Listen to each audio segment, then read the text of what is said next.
의원 여러분 안녕하십니까? 의석을 정돈해 주시기 바랍니다. 성원이 되었으므로 제322회 서울특별시 도봉구의회 제2차 정례회 제2차 본회의를 개의하겠습니다.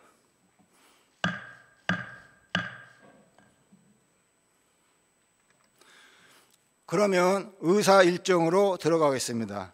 의사일정 제1항 구정에 관한 질문 및 답변의 건을 상정합니다.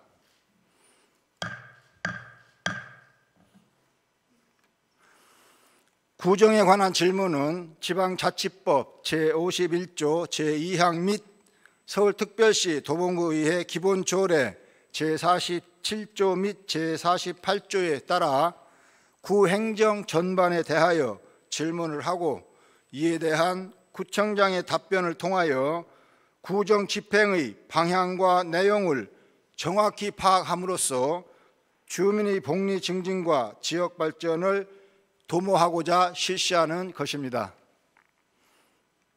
따라서 답변에 임하시는 집행부 관계 공무원께서는 의원님들의 질문에 대하여 지역 발전에 소홀함이 없도록 정확하고 상세하게 답변하여 주실 것을 부탁드립니다. 구정 질문 및 답변에 대한 방법은 질문 요지서를 제출한 11분의 의원님들께서 오늘 일괄 질문을 한 다음 12월 13일 내일 제3차 본회의 때 집행부 측의 일관 답변을 듣고 미흡한 부분은 의원님의 보충 질문 후 답변을 듣는 순서로 회의를 진행하겠습니다. 그리고 질문하시는 의원님께서는 서울특별시 도봉구의회 기본조례 제48조에 따라 발언시간 20분을 지켜주실 것을 부탁드립니다. 그럼 질문으로 들어가겠습니다. 접수 순서에 따라 실시하도록 하겠습니다. 먼저 안병건 의원님 나오셔서 질문하여 주시기 바랍니다.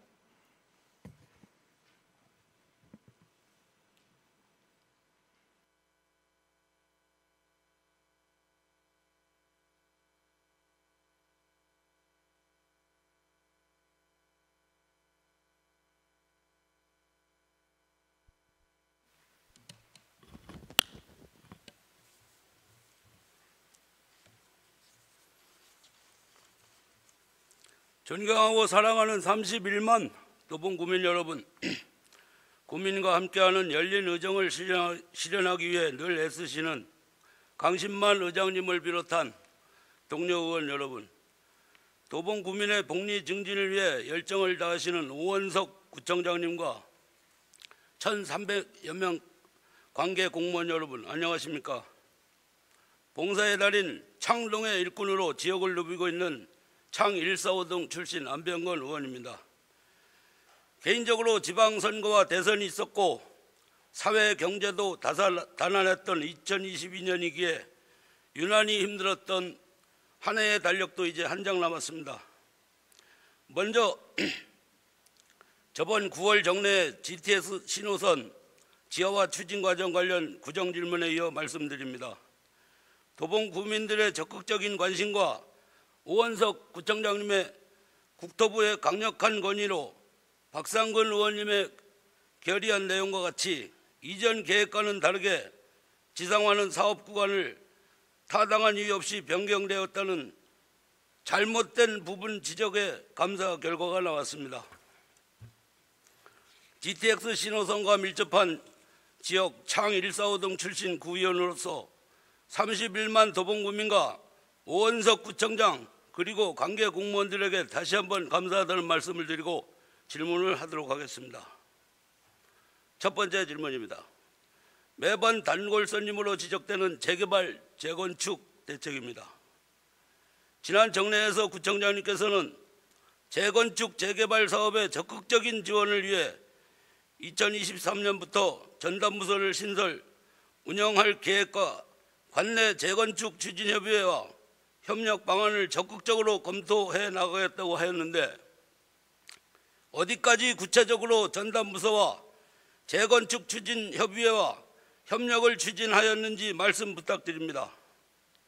이와 더불어 도봉구는 1990년 북한산 국립공원 주변에 일률적으로 지정된 고도지구로 인해 지역발전 불균형을 초래하고 주거 환경 악화와 열악한 생활기반 시설로 주민들이 많은 불편을 겪고 있습니다.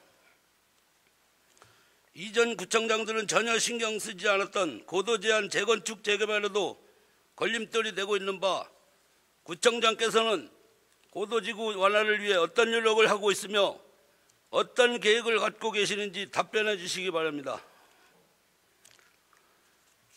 두 번째, 동절기 대책 등의 질문입니다. 집행부에서는 매년 이 시기에 겨울철 종합대책을 수립하는 것으로 알고 있습니다. 그중에 안전대책에 대해서 말씀드립니다. 크게 공사장 및 시설물, 다중이용시설, 공원 녹지 및 공원 녹지 분야, 안전관리 3개로 나눠볼 수 있는데 이번 이태원 사건에서 볼 수 있듯이 안전불감증이 엄청난 재난으로 이어질 수 있습니다. 더욱이 창 145동 내에는 공원과 녹지 그리고 특히 창동역 일대 아레나, 시드큐브, 창동 문화산업단지, 로봇 박물관, 사진박물관, 창동 역사 등 굵직한 공사가 많습니다. 창동역 주변은 근처 아파트뿐만 아니라 유동 인구가 많은 지역입니다. 이에 창동 일대 건축공사 및 시설물에 대한 체계적인 안전대책 수립이 필요하다고 본의원은 판단되는데 관리부서인 건축과에서는 어떤 안전대책을 강구하고 있는지 답변해 주시기 바랍니다. 세 번째, 체육활동 활성화 등 일환으로 게이트볼장 및 파크골프장에 대해 질문드립니다. 도봉구 보건소에서 운영 중인 치매안심센터 인지건강 프로그램 일환으로 게이트볼을 운영 중입니다. 또한 9월에 제1회 도봉구 파크골프대회까지 개최되어 만장클럽, 자운클럽, 인수클럽 등 도봉산의 각 봉우리 이름을 따서 여러 클럽이 동호인들이 많이 늘어나는 추세입니다.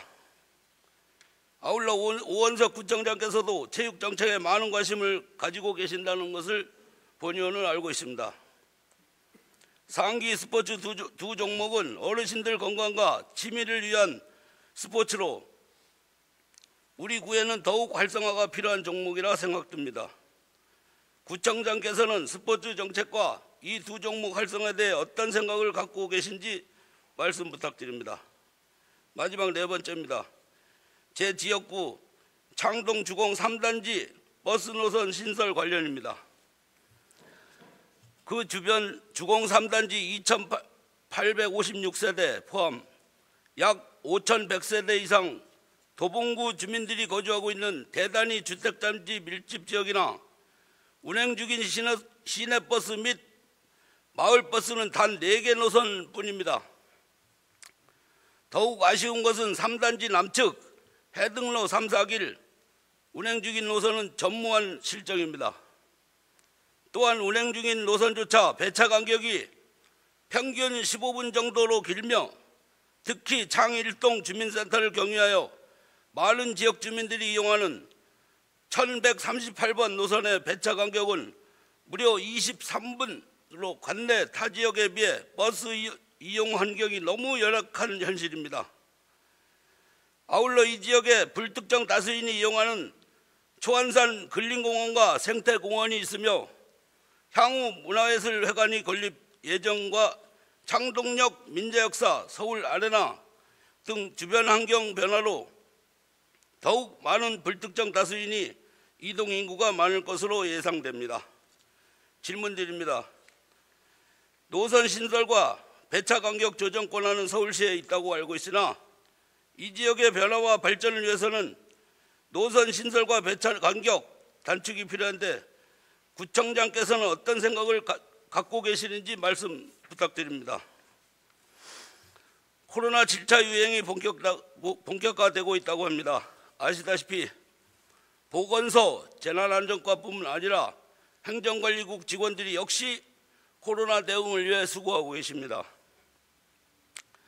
생활치료센터와 예방접종센터 운영을 위해 연중 고생하였고 재택 치료자 관리를 위한 24시간 전담반을 구성하여 지금도 밤낮 없이 주말 없이 수고하고 계십니다. 공무원들의 노고를 통해 코로나 7차 유행 또한 극복해낼 수 있기를 바랍니다. 5. 오원석 민선 8기 구청장님, 언제나 31만 도봉구민을 위해 불철주야 땀 흘려 뛰는 모든 일들이 석세스 성공할 겁니다. 민선 8기 운영에 큰 성과가 있기를 바라겠습니다. 마무리로 도봉구 공무원 1,400여 명 분들과 한 해를 되돌아보는 행정사무감사 재정비하는 시간을 함께 가지는 기간을 뜻깊게 생각하며 2023년 위해 우리 모두 힘내봅시다. 이상 경청해 주셔서 감사합니다.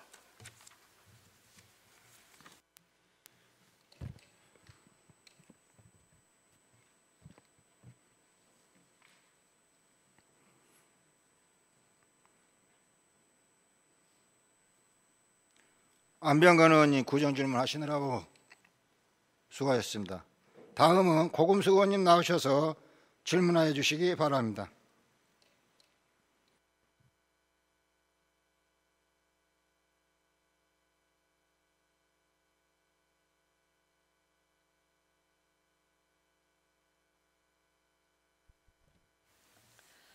어느덧 2022년의 마지막 달이 찾아왔습니다.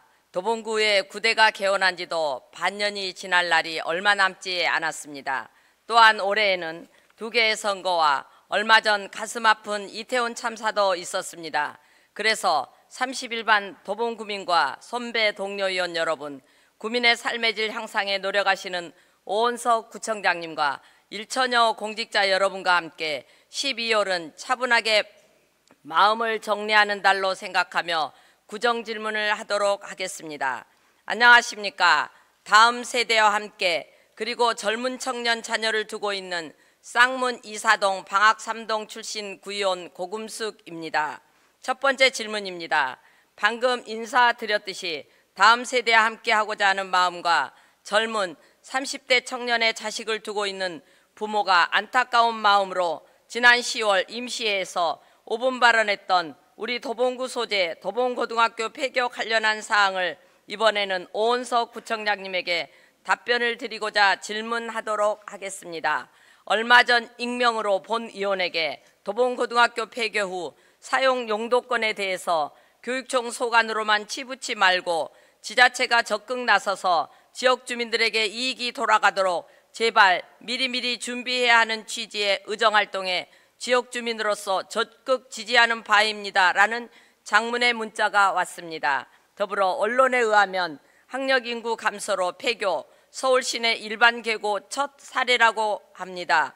기초단체와 의회에서 인구 감소를 논의하기에는 큰 과제라고 생각합니다만 학교 폐교와 그 부지의 활용 방안에 대해 정책적 방향과 협의는 충분히 가능하다고 본의원은 생각합니다. 또한 도봉구는 지명을 따서 만든 학교입니다. 비록 학교의 부지에 대해 행정과 권한은 교육청 소관이지만 그럼에도 불구하고 현재 도봉구 학생들이 이용하고 학부모는 대부분 도봉구 주민입니다. 건의드립니다. 서울시 교육청 또는 북부교육청과 지역 주민, 학생을 포함하여 향후 도봉고등학교 부지 활용에 대한 협의체 구성을 요구합니다. 이 건의에 오원석 구청장님과 집행부의 생각이 앞으로 도봉구 부지에 대해 어떠한 정책이 있는지 말씀 부탁드립니다. 다음은 두 번째 질문입니다. 저는 작년 제310회 임시회에서 도봉동 어르신복지관과 도봉 실버센터를 운영하던 휴먼 시큐리티 인터내셔널의 심각한 불법 운영 실태를 지적하면서 구청장과 감사부서에 철저한 사실 확인과 후속 조치를 요구한 바 있으나 개선된 모습을 찾아볼 수 없어 다시 이 자리에 섰습니다. 휴먼 시큐리티 인터내셔널은 2020년 11월 13일 서울시와의 행정소송 패소로 이사 전원의 취임 승인이 취소되었음에도 여전히 도봉동 어르신복지관을 운영하고 있고, 복지관 홈페이지에는 지금도 취임 승인 취소된 이사장이 법인 이사장으로 되어 있습니다. 이법한 이사회가 불법으로 선임한 도봉동 어르신복지관과 도봉실버센터의 시설장들이 지금도 재직하고 있고, 재무회계 규칙에 따른 준예산 편성 기준을 위반하고 과다 지급한 보조금과 인건비는 단 한 푼도 환수되지 않고 있습니다. 2022년 1월 1일 도봉실버센터의 수탁법인이 변경된 것은 위탁기간 만료에 따른 수탁자 공개 모집에 휴먼 시큐리티 인터내셔널이 지원하지 않은 결과일 뿐, 집행부는 어떠한 조치도 책임도 묻지 않았습니다. 도봉동 어르신복지관, 도봉실버센터에 과다 지급된 보조금과 불법 채용된 시설장과 종사자에게 지급된 인건비 환수 방안을 마련하여 시행해 주시기 바랍니다. 도봉실버센터는 2022년 1월 1일부터 한마음 사회적 협동조합이 운영 중인데, 집행부의 승인이나 묵인이 없으면 발생할 수 없는 수상한 점이 너무 많아 지적하고자 합니다. 첫째, 한마음 사회적 협동조합은 사단법인처럼 정관의 최고 의사 결정기구인 총회를 두고 있어 정관 변경이나 사업 의결은 총회 의결을 거쳐야 함에도 대외적인 효력이 없는 이사의 의결만으로 수탁 신청서를 접수하였습니다. 사단법인과 똑같이 총회를 두고 있는 비영리 법인인데, 사단법인에는 총회 회의록 제출을 요구하면서 사회적 협동조합에는 총회 의결이 필요 없다고 주장하는 명확한 근거와 규정을 제시해 주시기 바랍니다. 둘째, 한마음 사회적 협동조합은 수탁 신청 당시 정관에 노인 요양원을 운영할 수 있는 규정이 없었고, 2022년 9월 15일에서야 노인 의료복지시설 및 재가노인 복지시설 운영 사업을 목적 사업으로 추가하였습니다. 휴먼 시큐리티 인터내셔널이 장애인 복지시설과 어린이집을 용산구와 강서구에서 수탁받아 운영하는 것이 목적외 사업으로 지적받아 이사 전원에 대한 취임 승인이 취소되었음을 잘 알고 있는 집행부가 처음부터 한마음 사회적 협동조합을 수탁자로 선정하기 위해 형식적인 공모를 진행하였다는 의혹이 있는데, 이에 대해 31만 도봉구민이 이해할 수 있도록 답변해 주시기 바랍니다. 셋째, 2021년 8월 도봉실버센터 수탁 운영자 모집 공고 및 신청 자격 및 위탁 조건에 따르면 특별한 사정이 없는 한 시설장을 제외한 종사자에 대한 고용유지 및 승계를 조건으로 위탁 가능하다고 명시하고 있는데, 어찌된 영문인지 수탁법인이 변경되었음에도 전 법인에서 불법으로 선임된 문모 씨가 여전히 원장으로 근무하고 있습니다. 한마음 사회적 협동조합의 시설장과 사무국장 공개 채용 공고문을 보면 사무국장은 10년 이상 경력인데 시설장은 5년 이상으로 사무국장보다 경력이 더 짧고 공립노인전문요양원 경력자를 우대 조건으로 하였습니다. 사회복지 경력이 겨우 6년 남짓에 불과한 도봉실버센터의 문모 씨를 채용하기 위해 타 지원자들을 들러리로 세운 형식적인 공개 채용이라고 의심하지 않을 수 없습니다. 무엇보다 한마음 사회적 협동조합의 2021년 12월 29일자 시설장 채용 결과 보고서에 따르면 2021년 11월 30일 월요일부터 2021년 12월 14일 화요일까지 진행한 모집 공고가 공고문의 오해로 인해 긴급하게 재공고해서 채용한 것으로 확인되었습니다. 최초 공고문에 오류가 있다면 무효이므로 다시 15일 이상 공개 모집을 해야 하는데, 오류가 있는 공고를 유지한 것으로 취급하여 긴급 채용으로 시설장을 최종 선발한 것은 보건복지부 지침에서 정한 공개 모집 원칙을 위반한 것입니다. 수탁법인이 변경되었음에도 불구하고 새로운 법인이 공개 채용 원칙과 지침을 위반하고 형식적인 절차를 통해 문모 씨를 원장으로 재채용한 것이 문제가 없는지 사회복지사업법 제1조에서 정하고 있는 공정성, 투명성, 적정성에 합당한 것인지 답변 바랍니다. 넷째, 도봉구청과 도봉실버센터의 부적절한 운영위원회 운영에 대해 질의하고자 합니다.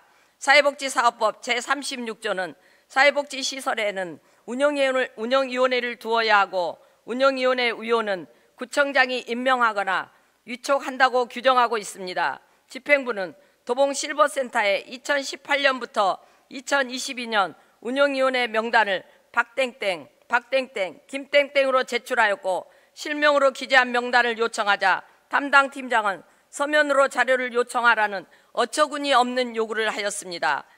구립시설 운영위원을 구청장이 위촉하고 구청에서 생산한 공적인 정보를 비실명으로 제출한 사유와 애당초 잘못 제출된 자료에 대한 수정된 자료 요청은 서면으로 해야 하는 명확한 규정과 근거를 답변해 주시기 바랍니다. 그리고 익명으로 제출된 운영위원 중 도봉동 어르신복지센터장을 역임한 박땡땡은 2018년부터 휴먼 시큐리티 인터내셔널 운영 산하 시설장임에도 자격을 전문가가 아닌 후원자 대표로 여성임에도 주민등록번호 뒷자리를 일로 표기하여 누군지 알아볼 수 없도록 허위 자료를 작성, 제출한 사유도 답변해 주시기 바랍니다. 마지막으로 보건복지부 사회복지시설 관리 안내에 따르면 시설장의 친인척, 설치 운영자인 법인의 임원 등 특수관계가 명확한 자, 시설장 죄에는 이혼으로 임명, 위촉하지 않도록 규정하고 있습니다. 그런데 도봉 실버센터의 운영위원 중 김땡봉 위원은 수탁법인 한마음 사회적 협동조합의 등기 이사임에도 2022년 3월 1일 운영위원으로 위촉하였습니다. 집행부는 법인의 이사임을 알면서도 위촉을 한 것인지, 몰라서 위촉을 한 것인지, 몰랐다면 운영위원을 해촉할 것인지에 대해서도 답변해 주시기 바랍니다. 다음은 세 번째 질문입니다. 우리 구의 고질적인 악성 민원에 대한 실질적인 대응 방안에 대해 질문드리겠습니다. 우리 도봉구청 공무원들은 코로나19 대응, 제설 및 수방 등 비상근무, 그리고 바쁜 현안 업무 등 불철주야 노력함에도 불구하고 일부 악성 민원들의 폭언과 폭행에 힘들어하고 있는 것이 현실입니다. 특히 민원 및 사회복지 업무를 담당하는 공무원들은 고질적이고 악의적인 민원으로 인해 직무 스트레스로 인한 적응장애, 우울증 등 정신의학적 증상 발생으로 휴직하거나 심한 경우 퇴직하는 사태까지 발생하고 있습니다. 우리에게도 잘 알려진 2018년 봉화군 소천 면사무소에서 발생한 엽총 난사 사건은 악성 민원이 극단으로 치달을 경우 어떤 일이 발생하고 있는지 잘 보여주는 사례입니다.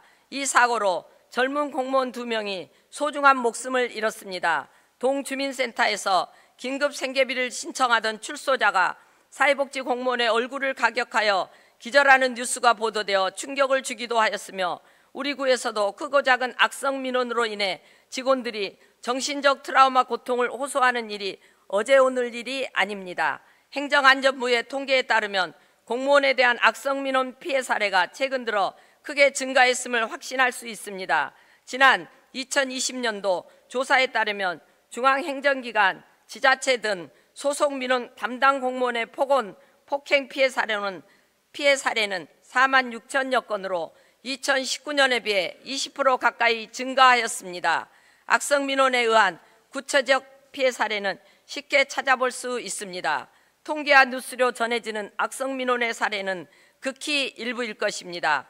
통계에 잡히지 않고 뉴스에 전해지지 않는 악성 민원의 고충이 더 많을 거라고 생각합니다. 도봉구도 악성 민원의 안전지대는 아닙니다. 하지만 다행스럽게도 정부와 서울시 그리고 일부 지자체에서 악성 민원 대응에 대한 고민을 하기 시작했습니다. 행안부는 공직자 민원 응대 매뉴얼을 마련해 지자체 등에 배포하고 활용하도록 권고했고 서울시에서도 악성 민원 대응 매뉴얼을 자체 제작해 배포해 활용을 권고하고 있으며 민원 대응 공무원들의 정신적 피로도를 낮추기 위한 힐링 프로그램도 운영되고 있는 것으로 알고 있습니다. 우리 구에서도 본 의원이 지난 9월에 대표 발의한 서울특별시 도봉구 민원 업무 담당 공무원들의 보호 및 지원에 관한 조례안이 금년에 제정될 것으로 기대하고 있습니다. 집행부는 소속 공무원들이 더 이상 악성 민원에 시달리는 일이 없도록 서둘러 제도적 대책을 마련해야 할 것입니다. 이들도 공무원이기 이전에 도봉구가 보호하고 지켜야 한 사람의 구민입니다. 우리 구 공무원은 구민의 행복과 안녕을 위해 일하는 구민의 봉사자일 뿐 구민의 하인은 아닙니다. 악성 민원인으로부터 우리 구 공무원들이 보호받을 수 있는 안전한 근무 환경이 조성되기 위한 구체적인 방안이 있는지 구청장님의 소신 있는 답변을 듣고자 합니다. 다음은 네 번째 질문입니다. 멧돼지 출몰로 인한 주민 피해에 관한 문제입니다. 최근 멧돼지의 잦은 출몰로 구민들의 인명 및 재산 피해가 우려되는 상황입니다. 더욱이 우리 구는 주거지가 도봉산 국립공원과 인접해 있어 위험성이 다른 구에 비해 더욱더 높은 상황입니다. 자료에 의하면 2019년 20마리, 2020년 25마리, 2021년 14마리, 올해 11월까지는 31마리 포획된 것으로 점차 출몰 개체가 늘어나고 있는 것으로 알 수 있습니다. 도봉구에서는 주민 피해를 줄이고자 포획틀 17개 설치, 멧돼지 차단 펜스 2,700m 설치, 엽총 포획 등을 통해 개체 수를 줄이기 위해 노력하고 있는 것으로 알고 있습니다.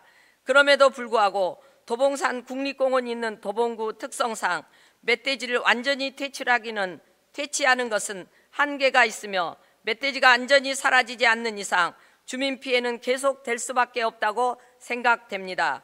이에 지역구 의원으로서 한 가지 제안을 해보도록 하겠습니다. 바로 야생동물 피해 보상을 위한 조례 제정입니다. 야생동물 보호 및 관리에 관한 법률 제12조 제1항 및 동법 시행령 제7조 제3항에 의거 야생동물로 인한 피해 보상 기준 및 절차를 자치구의 조례로 정할 수 있도록 되어 있습니다. 현재 노원, 은평 등 4개의 자치구에 조례가 제정되어 있으며 인명피해 시 최대 치료비 500만 원, 사망 시 1,000만 원 보상, 농작물 피해 시 최대 500만 원 보상 등 야생동물 피해 보상에 대한 자치구 조례가 있습니다. 이에 우리 도봉구도 주민 피해 발생 시 적극적으로 보상할 수 있도록 재원만을 위해 조례 제정이 필요하다고 생각됩니다. 실제로 2020년도 도봉구에서 멧돼지 출몰로 발생한 인명피해로 치료비를 지급한 것으로 알고 있습니다. 앞으로도 인명피해뿐만 아니라 농작물 피해가 계속될 것입니다. 이에 본 의원은 주민 안전 및 피해 보상 등 지방정부의 책무를 다하기 위해 조례 제정을 건의하오니 집행부는 본 의원과 함께 노력해 주시기 바랍니다. 다음은 마지막 질문입니다. 우리 도봉구에서 소상공인들을 지원하는 여러 정책이 있는 걸로 알고 있습니다. 그중에 가장 열악한 소형 음식점 관련 지원이 있는데 금년 12월 31일부로 종료 예정이라고 합니다. 우리 도봉구는 대형 음식점보다 오래된 생계형 음식점이 관내에 약 3,100개소가 존재하고 있어 금년 말로 무상수거를 종료하는 것은 아직 시기상조인 것 같습니다. 본 의원은 현재 소형 음식점 지원 정책을 2023년 6월 말까지 6개월간 연장 불가피하다고 생각합니다. 구청장님께 제안합니다. 아직까지는 코로나 여파와 경기 침체로 인하여 도봉구 지역경제 회복이 미비한 상태로 파악하고 있습니다. 소형 음식점 무상수거를 지역경제 살리는 큰 틀에서 6개월간 더 연장하는 것을 적극 검토하여 주실 것을 당부드립니다. 경청해 주셔서 감사합니다.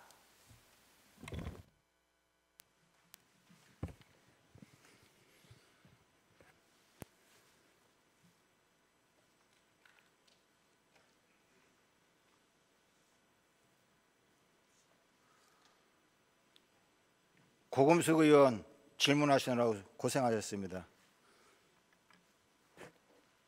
다음은 박상근 의원님 나오셔서 질문하여 주시기 바랍니다.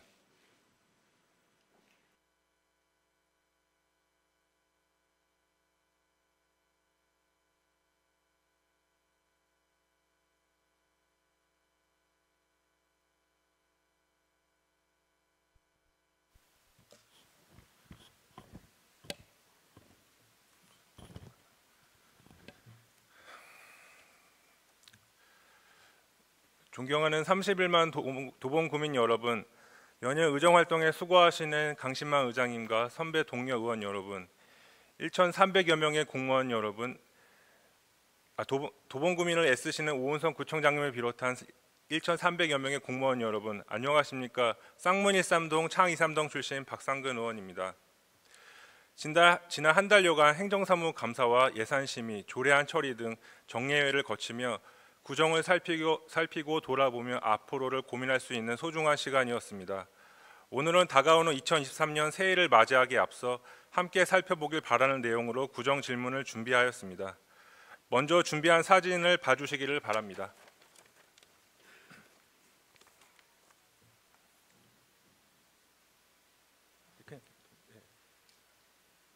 계속 넘겨주시면.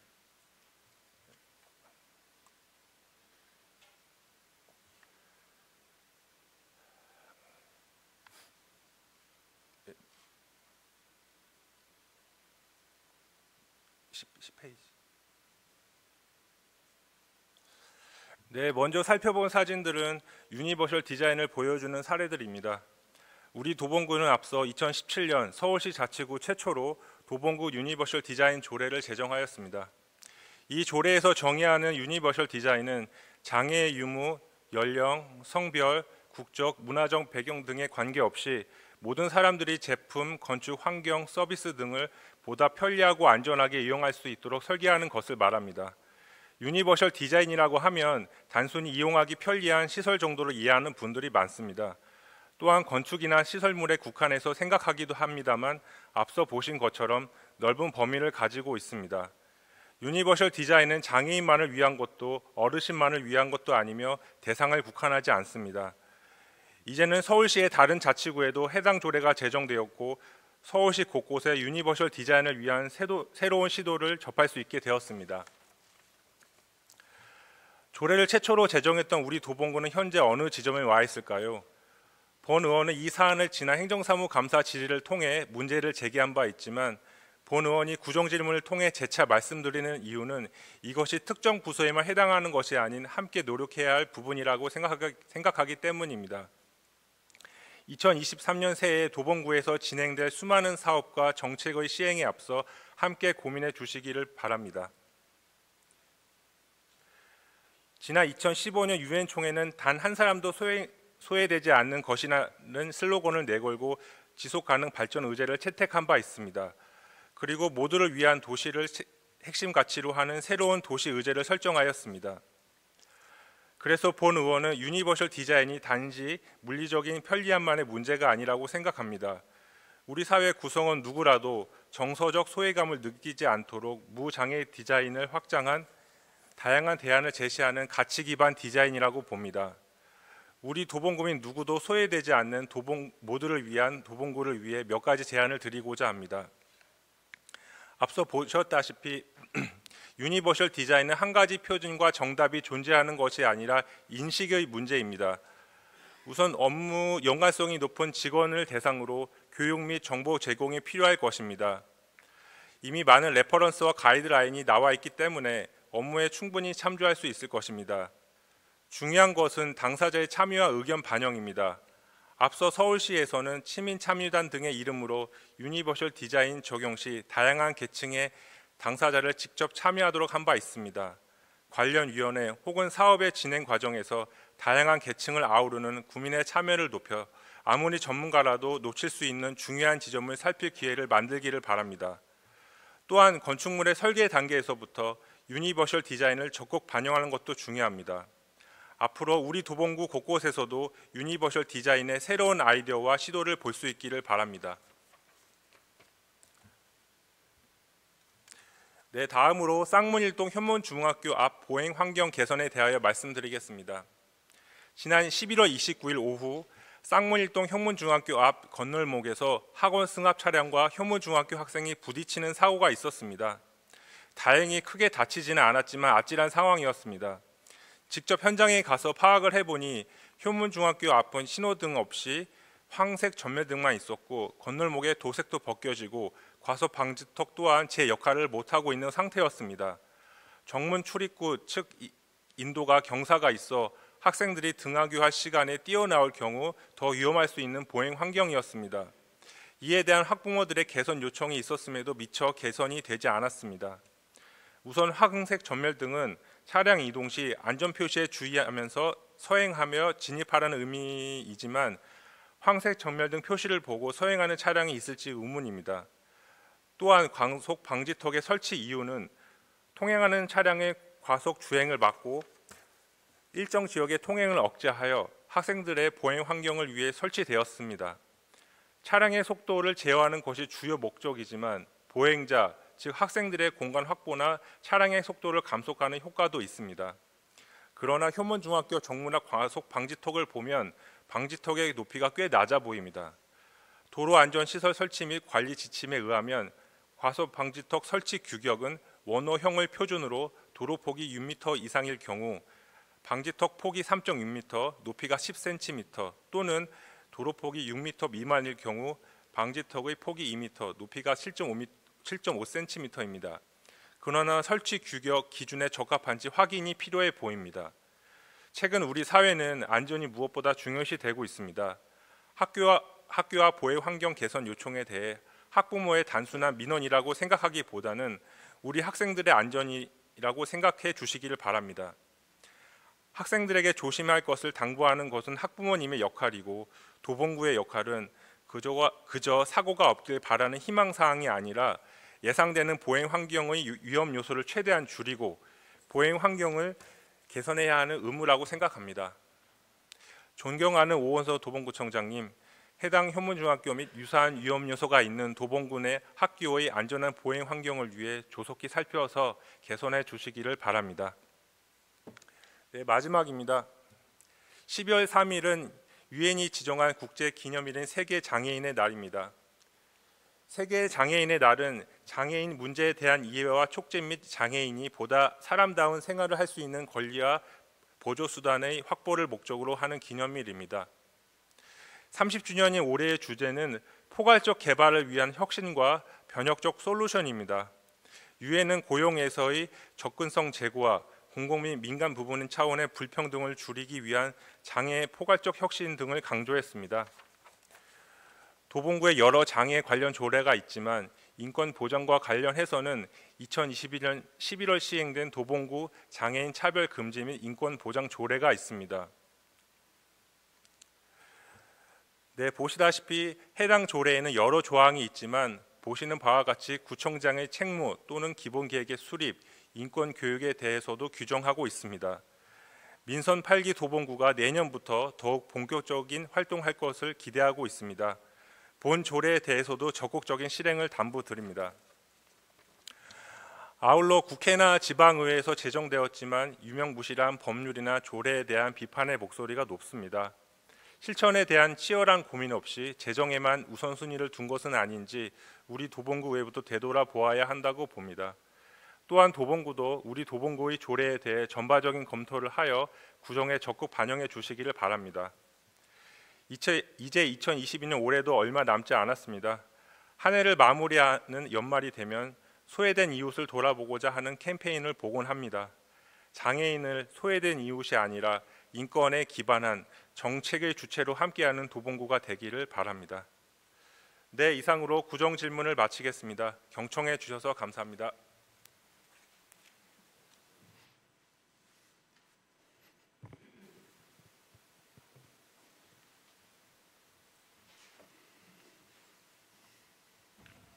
예, 박상근 의원님 구정 질문하시느라고 수고하셨습니다.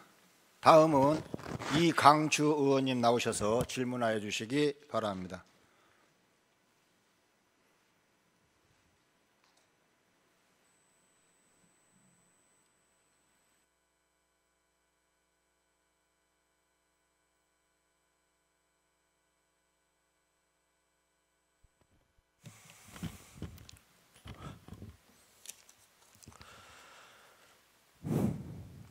안녕하십니까.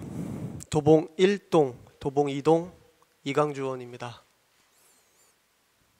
저는 청년입니다. 그래서 청년에 관련된 정책과 사업에 매우 관심이 많습니다. 청년 정책에 대해 공부도 제법 열심히 하고 있습니다. 공부를 하던 중 의문 가는 점이 생겼습니다. 민선 8기가 시작되기 전 과거 도봉구청은 청년 관련 사업에 많은 관심을 보였습니다. 그런데 도봉구에 거주하는 청년들이 도봉구에 거주했던 청년들로 매년 도봉구 청년 인구가 감소하고 있는 실정입니다. 노력을 했는데 왜 긍정적인 결과가 나오지 않은 것인지 의문입니다. 우리 도봉구 2030 청년 인구를 이해하기 쉽게 데이터로 살펴보면 2021년 기준 도봉구 전체 인구 감소율은 2019년 대비 4.8%입니다. 그러나 2030 청년 인구 감소율은 9.8%로 도봉구 전체 인구 감소 비율보다 더 높은 수준으로 감소하여 우리 도봉구 청년층이 유출비에 상당히 높다고 볼 수 있습니다. 또한 2021년 서울 서베이를 살펴본 결과 서울시 자치구 중 2030 세대 인구 비율이 가장 높은 자치구는 관악구로 39.9%이지만 도봉구는 25.4%로 25개 자치구 중 23번째인 끝에서 두 번째 순위인 것으로 나타났습니다. 왜 우리 도봉구 청년들이 도봉구를 떠나는지 무엇보다 우선적으로 근본적인 원인을 파악하여 해결해야 한다고 생각합니다. 과거 도봉구는 청년 인구 유입을 위해 일자리 분야에서는 청년 창업 활동 거점 공간 운영하였고 주거 분야의 경우 청년 맞춤형 공공 임대주택 공급을 하였습니다. 그리고 삶의 질 분야의 경우에서는 청년 마음 건강 바우처 사업 또한 청년 1인 가구 범죄 예방 생활 안전 키트 지원과 같은 사업들이 진행되었습니다. 문제는 이러한 청년 정책들이 있었음에도 불구하고 도봉구는 왜 매년 청년 인구가 지속적으로 왜 감소하는지입니다. 본 의원의 판단으로는 청년 정책들이 일자리 분야와 실무 경험 확대 등 중요한 부분에 있어서 청년들에게 반드시 필요한 지원이 미흡했다고 생각합니다. 특히 이러한 청년 정책에 대한 홍보가 매우 부족한 실정이었다고 생각합니다. 민선 8기 오원석 구청장님께서는 이러한 청년의 삶에 직접적인 도움이 될 수 있는 실질적인 청년 지원 정책을 공약하신 바 있습니다. 이러한 지원 정책들이 원활하게 추진되고 관련 정책 정보를 보다 쉽고 빠르게 접근할 수 있는 소통 창구와 함께 정책 효과 극대화를 위한 온라인, 오프라인 홍보 전략이 강화되어야 한다고 생각합니다. 온라인 홍보의 경우 청년 정책 설명 영상을 제작하여 관내 공동주택 아파트 스크린을 통한 홍보, 카카오톡 플러스 친구 도봉구청 채널이나 도봉구청 청년 정책 채널을 구축하여 이 채널을 친구 추가하는 청년들에게 도봉구 전통시장 할인 티켓 배부 등 관내 전통시장과의 연계를 통한 방안을 고려해 볼 수 있습니다. 오프라인의 홍보의 경우 각종 행사 시 청년 정책 관련 팜플렛 배부, 도봉 소식지 적극 활용, 현수막 게시, 스마트 게시대를 생각해 볼 수 있습니다. 이미 구축되어 있는 도봉 청년 네트워크를 최대한 활용하여 홍보를 하시는 것도 중요하다고 생각합니다. 민선 8기 조직 개편안에 따라 2023년 1월 1일부터 청년들 위한 업무를 기획하고 청년 안전망을 구축할 컨트롤 타워로 청년 미래과가 신설됩니다. 도봉구 청년들을 위한 다양한 지원 정책을 마련하고자 하는 오원석 구청장님의 의지를 확인할 수 있는 부분입니다.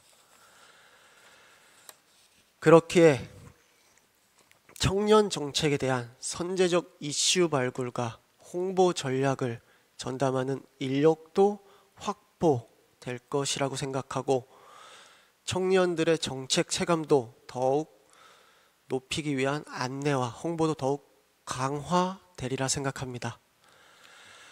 구청장님께서 도봉구 청년 인구 유입과 청년 지원을 위한 정책들에 대한 비전과 정책 방향을 설명하고 이를 적극적으로 홍보하여 주시기 바랍니다.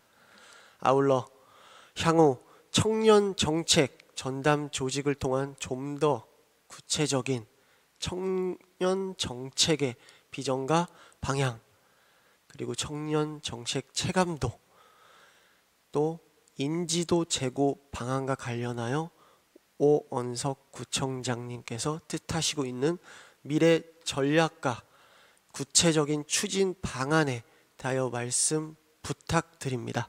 이상입니다. 감사합니다.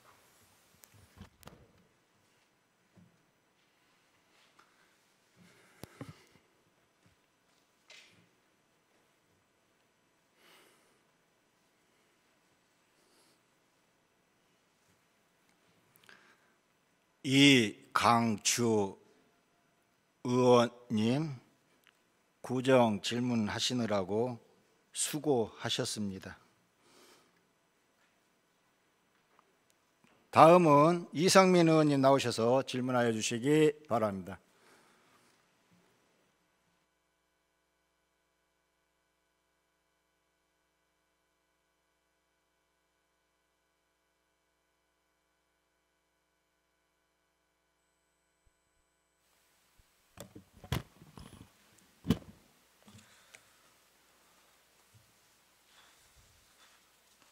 사랑하고 존경하는 31만 도봉 구민 여러분, 오원석 구청장님, 강신만 의장님, 선배 동료 여러분, 1,300여 공직자 여러분, 올 한 해 수고 많으셨습니다.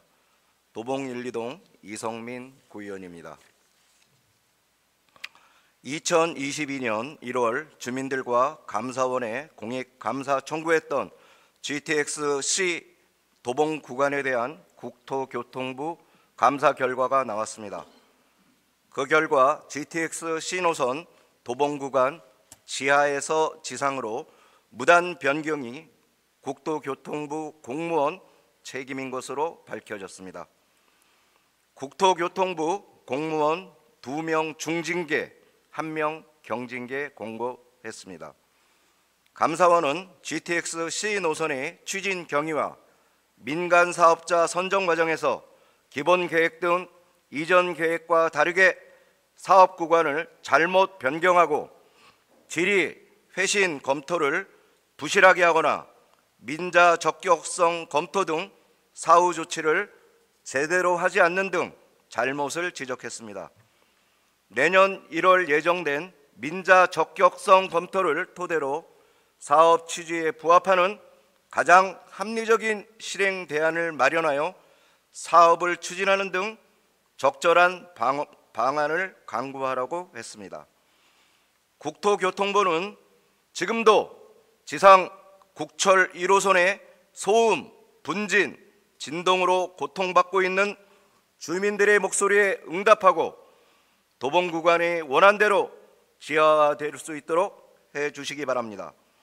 구청장님은 사업 추진 단계마다 꼼꼼하게 잘 챙기셔서 원안대로 신속히 추진해 주시기 바랍니다. 두 번째 질문입니다. 2023년에는 금리 인상, 미중 갈등 등의 영향으로 경기 하강이 예상됩니다. 소상공인을 위한 많은 지원 정책이 있지만 지원처마다 다른 서식과 복잡한 지원 요건 때문에 지원이 꼭 필요한 정책 수요자가 정책 수혜를 보지 못하는 경우가 많습니다. 각 기관마다 지원 요건에 대한 정의가 다르고 자신이 지원 가능한 정책을 찾지도 못하고 지원에 필요한 서류를 발급받고 작성하기도 어렵다는 의견이 많습니다. 급격한 금리 상승과 지속되는 고물가 속에 도봉구 소상공인에 대한 금융 지원 방안과 지역 경제 활성화를 위한 소상공인 지원 대책은 무엇인지 구청장님께서는 답변해 주시기 바랍니다. 세 번째 질문입니다. 도봉산은 연간 300만 명이 찾는 명산입니다. 도봉동 산 29-24번지 쌍줄기 약수터는 구민들뿐만 아니라 도봉산을 찾는 등산객들이 가장 가깝고 즐겨 찾는 곳입니다. 5분기 연속 수질 기지은 부적합 판정으로 22년 5월 폐쇄되었습니다. 관리 주체는 국립공원 관리공단입니다. 도봉사에서 100m 올라가면 산정 약수터가 있습니다. 한동안 수질 검사 결과가 마시기 부적합 판정을 받았지만 자외선 살균기 설치 등 수질 개선 사업을 통해 적합 판정을 받았습니다. 도봉산은 도봉구의 얼굴입니다. 도봉산을 찾는 300만 등산객과 주민분들을 위해서 국립공원 관리공단과 도봉구청이 서로 협력해서 등산객과 주민분들이 가장 많이 가는 명소 쌍줄기 약수터를 구청장님께서는 신속하게 복원시켜 주시기 바랍니다. 네 번째 질문입니다. 주말이면 도봉산에 오시는 등산객이 주차를 하기 위해 대기줄이 100m 이상까지 대기하고 있습니다. 도봉산 환승주차장, 도봉산 버스 종점 공용 주차장만으로는 주차를 감당할 수 없습니다. 빠른 시일 안에 도봉산을 찾는 300만 등산객이 불편함이 없도록 구청장님께서는 주차시설을 확충해 주시기 바랍니다. 마지막 질문입니다. 2022년 9월 28일 도봉역 환경 개선에 관하여 구정 질문을 했습니다. 서울 시내 전철역 중에서 가장 낙후된 도봉역 환경 개선을 해달라고 말씀드렸는데 달라진 건 비둘기 퇴치하는 시설만 해놓았습니다. 도봉역 1번 출구 나오면 천정부터 지저분하고 방학역, 도봉역, 도봉산역으로 달리는 전철 외벽이 시멘트색으로 지저분합니다. 깨끗하게 도색을 해주시기 바랍니다. 코레일에서 안 하면 구 예산을 들여서라도 깔끔하게 환경 개선을 해 주시기 바랍니다. 구청장님께서는 도봉역 환경 개선에 답변해 주시기 바랍니다. 2022년 구민 여러분 고생 많이 하셨습니다. 2023년 개묘년에는 여러분의 가정에 건강과 행복이 가득하시길 기원합니다. 경청해 주셔서 감사합니다.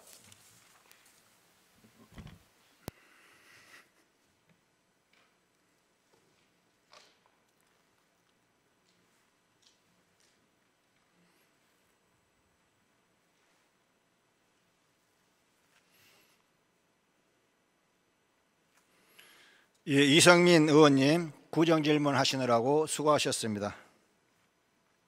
다음은 손혜영 의원님 나오셔서 질문하여 주시기 바랍니다.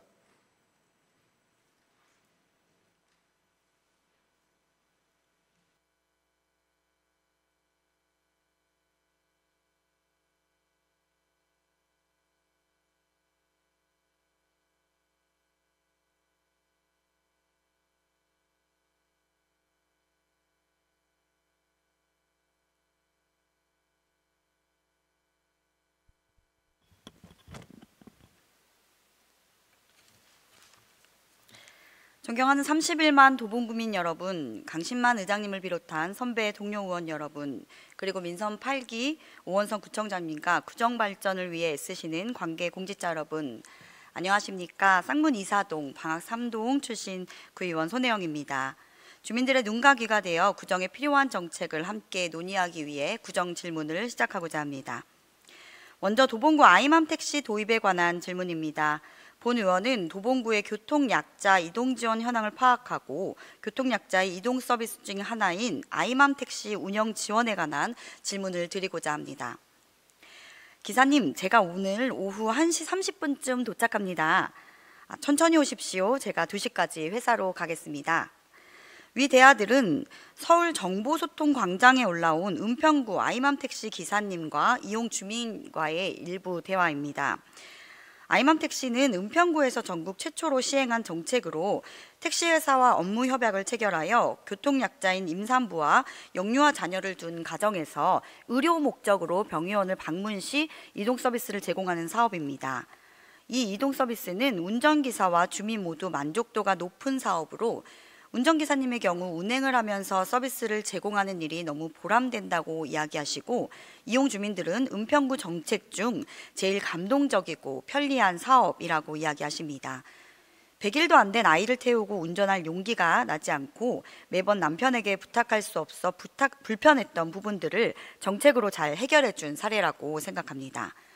이와 같은 타 자치구의 사례를 보면 은평구를 시작으로 광진구 광진맘 택시, 또 강동구 강동 아이맘 택시, 노원구 아이편한 택시로 확산되어 교통약자인 임산부와 영유아 보호를 위한 교통 서비스를 운영하고 있습니다. 저출산과 관련한 인구 정책은 자치구 차원에서 해결하기 어려운 국가적 문제입니다. 하지만 아이 낳고 키우기 좋은 마을을 만들려면 거창한 출산 장려 정책만 필요한 것이 아니라 임산부와 또 양육하는 부모들이 실생활에서 체감하며 적극적으로 활용할 수 있는 사업들이 꼭 필요하다고 생각합니다. 구청장님께서는 향후 교통약자인 임산부나 영유아를 동반한 부모들의 이동권을 보장해주기 위한 도봉구 아이맘 택시의 시범적 도입에 대해 어떠한 생각을 갖고 계신지 답변을 부탁드립니다. 다음은 쌍문동 청소년 문화의 집 진입로에 대한 질문을 드리겠습니다. 쌍문동 청소년 문화의 집은 2011년 1월을 시작으로 도봉구청으로부터 위탁받아 운영하고 있으며 우리 지역 청소년들이 건강한 시민으로 성장할 수 있도록 지원하고 있는 청소년 시설입니다. 또한 가족 대상 프로그램들도 진행하고 있어 지역 주민들 역시 많이 찾아오시는 공간입니다. 하지만 쌍문동 청소년 문화의 집으로 향하는 진입로 폭이 협소하여 주민들의 많은 불편을 야기하고 있습니다. 앞에 사진을 봐주시기 바랍니다. 구청장님께서도 잘 아시는 바와 같이 쌍문동 청소년 문화의 집 진입로 위치와 모양을 보시면 차량이 바로 들어가기 어려워 100여 미터를 내려간 후 유턴을 통해 해당 진입로로 접근해야 하는 상황이라 여러 주민들의 민원이 높았던 곳입니다. 해당 시설의 원활한 진입을 위해서는 주변 근린공원 내 구유지를 활용하여 진입로의 위치나 모양을 정비하며 도로폭을 확장하는 것이 최선책이라고 생각합니다. 이는 유관 부서 간 적극적인 협력이 필요한 사항으로 본 의원 역시 이를 위해 적극 협조하도록 하겠습니다. 또한 현재 쌍문동 청소년 문화의 집으로 올라가는 경사로는 근처에 공원과 나무들이 우거져 있는 관계로 가로등의 조도가 낮아 보행자들의 안전사고가 우려됩니다. 특히 동절기의 경우 일몰 시간이 빨라져서 청소년들의 안전하고 편한 보행 환경을 위해서 가로등 추가 설치 또는 밝은 LED 조명으로 교체가 필요할 것으로 보입니다. 특히 차도와 인도에 구별이 되어 있지 않아 이용하는 청소년들과 주민들의 안전이 심히 우려되는 사항으로 진입로 문제와 더불어 보행로 확보가 반드시 시급하게 필요한 실정입니다. 도로관리부서가 주민들의 불편을 해소하기 위해 열심히 일하고 계신다는 거 너무나 잘 알고 있습니다. 쌍문동 청소년 문화의 집 진입로와 보행로 확보에 대해 보다 세심하게 검토하여 도봉구 주민들에게 실질적인 도움이 될 수 있도록 협조를 부탁드리겠습니다. 쌍문동 청소년 문화의 집 진입로를 확장해 주실 수 있는지, 이 문제에 대해 해결 방안은 어떻게 강구하고 있는지 구청장님의 답변 부탁드립니다. 다음은 우리 도봉구 주민의 오랜 수건인 우이방학 경전철 착공에 관한 질문입니다. 우이방학 경전철은 2017년 서울시 최초로 개통된 경전철인 우이 신설선의 솔밭공원역과 1호선 방학역을 연결하는 것으로 동북부 교통 인프라 확대를 통한 지역균형 발전을 도모하고자 하는 사업입니다. 지역균형 발전을 위한 이런 큰 사업이 지금까지도 계획만 되풀이되고 있습니다. 서울시는 2023년 제2차 서울특별시 도시철도망 구축계획 변경 시 동북선 연장선을 최우선 대안으로 반영하고 검토하였습니다. 하지만 오세훈 시장의 공약 사업이기도 한 우이방학 경전철은 사업 진행이 계속해서 지연되고 있고 완공까지 많은 시간이 소요될 상황입니다. 최근 이와 관련 서울시 시정 질문에서 오세훈 시장은 우이방학선 포함 경전철의 노선들을 서울의 균형 발전을 위해 예정대로 진행할 것이라고 답변하셨습니다. 우이방학선은 상대적으로 지하철 이용이 불편했던 방학동과 쌍문동에 도시철도망을 구축함으로 교통 서비스를 확대하여 서울의 균형 발전의 원동력이 될 수 있는 사업입니다. 쌍문동 방학동 지역 주민들이 교통 서비스에 차별받지 않도록 하루라도 빨리 우이신설 연장선이 신속하게 착공될 수 있도록 서울시와의 지속적인 협력이 필요합니다. 우이방학 경전철을 위한 향후 우리 구의 대응 계획은 무엇인지 구체적인 답변을 부탁드리겠습니다. 이상으로 본위원회 구정질문을 마치겠습니다. 끝까지 경청해 주셔서 감사합니다.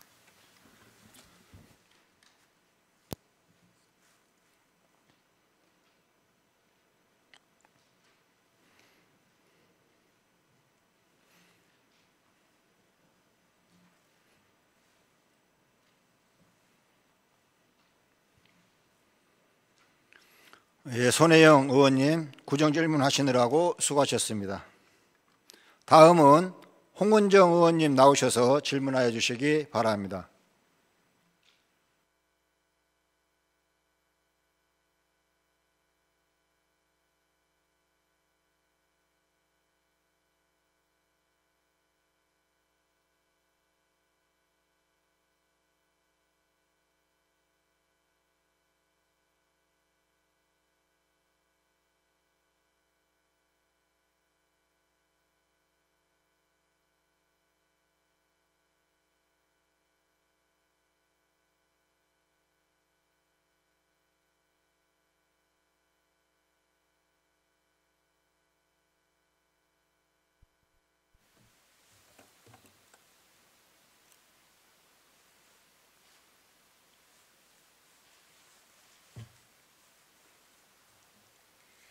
존경하는 도봉구민 여러분, 도봉구의회 의원, 의장, 부의장, 도봉구청 관계자님들 인사드립니다. 구의원 홍은정입니다.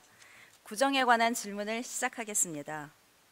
먼저 도봉산 관광진흥 활성화 계획에 대해 질문합니다. 도봉산은 우리에게 주어진 천혜의 자원입니다. 환경, 문화, 경제적인 측면에서 우리에게 기회를 줍니다. 그러나 한편 무분별한 난개발이나 의미 없는 훼손은 돌이킬 수 없는 정책 실패가 될 것입니다. 이에 도봉산 관광 활성화를 위한 중장기 계획은 많은 의견 청취와 숙고가 선행되어야 합니다. 졸속 계획으로 인한 피해가 기회의 상실이 오고 또 이것은 도봉의 가장 훌륭한 자원을 낭비하게 됩니다. 첫 번째, 도봉산 관광 활성화 진흥 계획은 무엇보다도 도봉 구민 모두의 삶에 이익이 되는가의 고려가 있어야 됩니다. 약간의 세수 증대와 주변 상권의 활성화도 의미가 있겠지만 도봉산은 전 구민의 자원임을 잊지 말아야 합니다. 두 번째, 도봉산 관광 진흥 활성화 계획은 현재의 주민뿐만이 아니라 미래의 주민의 삶도 고려가 돼야 합니다. 도봉산은 소비되어서는 안 되며 보호하고 활용해야 하는 것입니다. 과거의 주민이 우리에게 남겨주었듯이 우리도 미래 세대에게 잘 보호된 도봉산을 남겨주어야 할 책무가 있습니다. 세 번째, 도봉산 관광진흥 활성화 계획은 도봉구 주민과 연간 300만 명이 넘는 방문객뿐만이 아니라 오래전부터 그곳에서 살고 있는 다양한 생물종에 대한 고려도 있어야 합니다.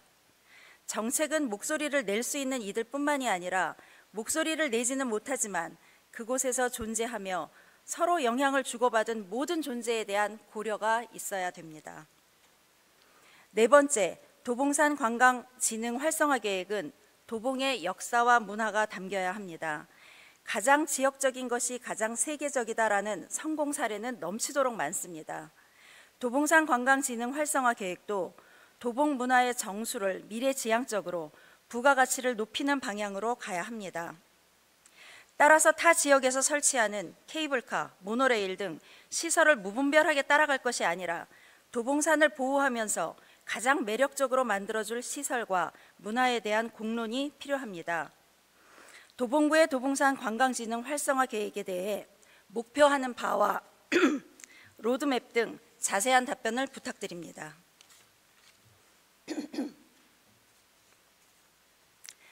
두 번째 질문 드립니다. 다음은 법정 문화도시로 지정받기 위한 도봉구 도시문화에 대한 중장기 계획은 무엇입니까? 도봉구는 서울에서 유일하게 문화특화지역 조성 사업을 수행하고 있습니다. 문화특화지역 조성 사업은 문화적인 저력은 있지만 물리적인 환경이 어려운 지방을 대상으로 해서 선정을 하는데 대도시 배제의 원칙에도 불구하고 도봉은 여러 가지 상황이 고려돼서 서울에서 유일하게 문화특화지역 조성 사업을 수행했습니다. 2019년부터 5년간 진행하게 된 사업으로 이제 1년을 남겨놓고 있습니다. 문화특화지역 조성 사업의 성과를 토대로 법정 문화도시로 지정받고자 지난해 도전해서 예비 문화도시가 지정되었고 올해 본도시 지정을 도전했지만 아쉽게도 탈락했습니다. 본도시 지정도 내년 1년만 기회가 있습니다. 도봉의 문화도시 추진의 가장 큰 어려움은 사업을 담당할 조직 구성이 제대로 되지 않았다는 것이며 추진 체계에 대한 이해가 관계자들마다 상이하다는 것입니다. 이는 열정적이고 헌신적인 많은 민간 문화 주체를 제대로 조직하지 못하고 나아가 갈등을 야기하며 도봉에 넘치는 문화 자산을 제대로 꿰지 못하는 결과를 낳았습니다. 이에 대한 도봉구의 대책은 무엇이며 도봉구가 지향하는 문화도시의 비전은 무엇입니까? 답변 부탁드립니다. 마지막으로 주민자치회 운영에 대해서 묻겠습니다. 도봉구는 타의 모범이 되는 주민자치력으로 14개 전동이 주민자치회를 구성하고 주민총회를 개최하여 연간 계획과 많은 의제를 결정했습니다. 정도의 차이는 있지만 모든 동은 과거에 비해서 향상된 자치력으로 마을 문제를 스스로 찾아내고 소통하며 해결하는 과정을 잘 밟고 있습니다. 도봉구는 2023년에 주민자치회를 직영 운영으로 14개 동 사무관리비를 편성하고 자치회가 운영하던 방학 2동과 3동 자치회관도 직영으로 전환했습니다. 주민자치회는 자치적으로 운영하는 것이지 행정이 직영할 대상이 아닙니다. 주민자치회를 직영 운영한다는 것은 어떤 의미입니까? 주민자치회와 맺은 자치회 간 위수탁 협약도 일방적으로 종결하고 결정하여 통보해서는 안 되는 것입니다.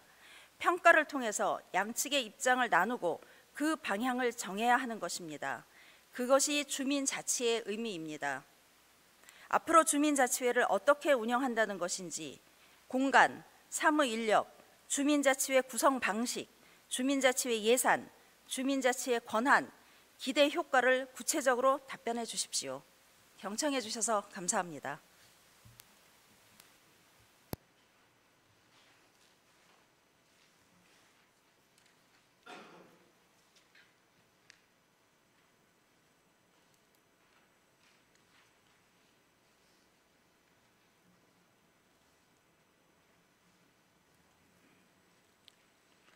홍은정 의원님 구정 질문하시느라고 수고하셨습니다. 다음은 이호석 의원님 나오셔서 질문하여 주시기 바랍니다.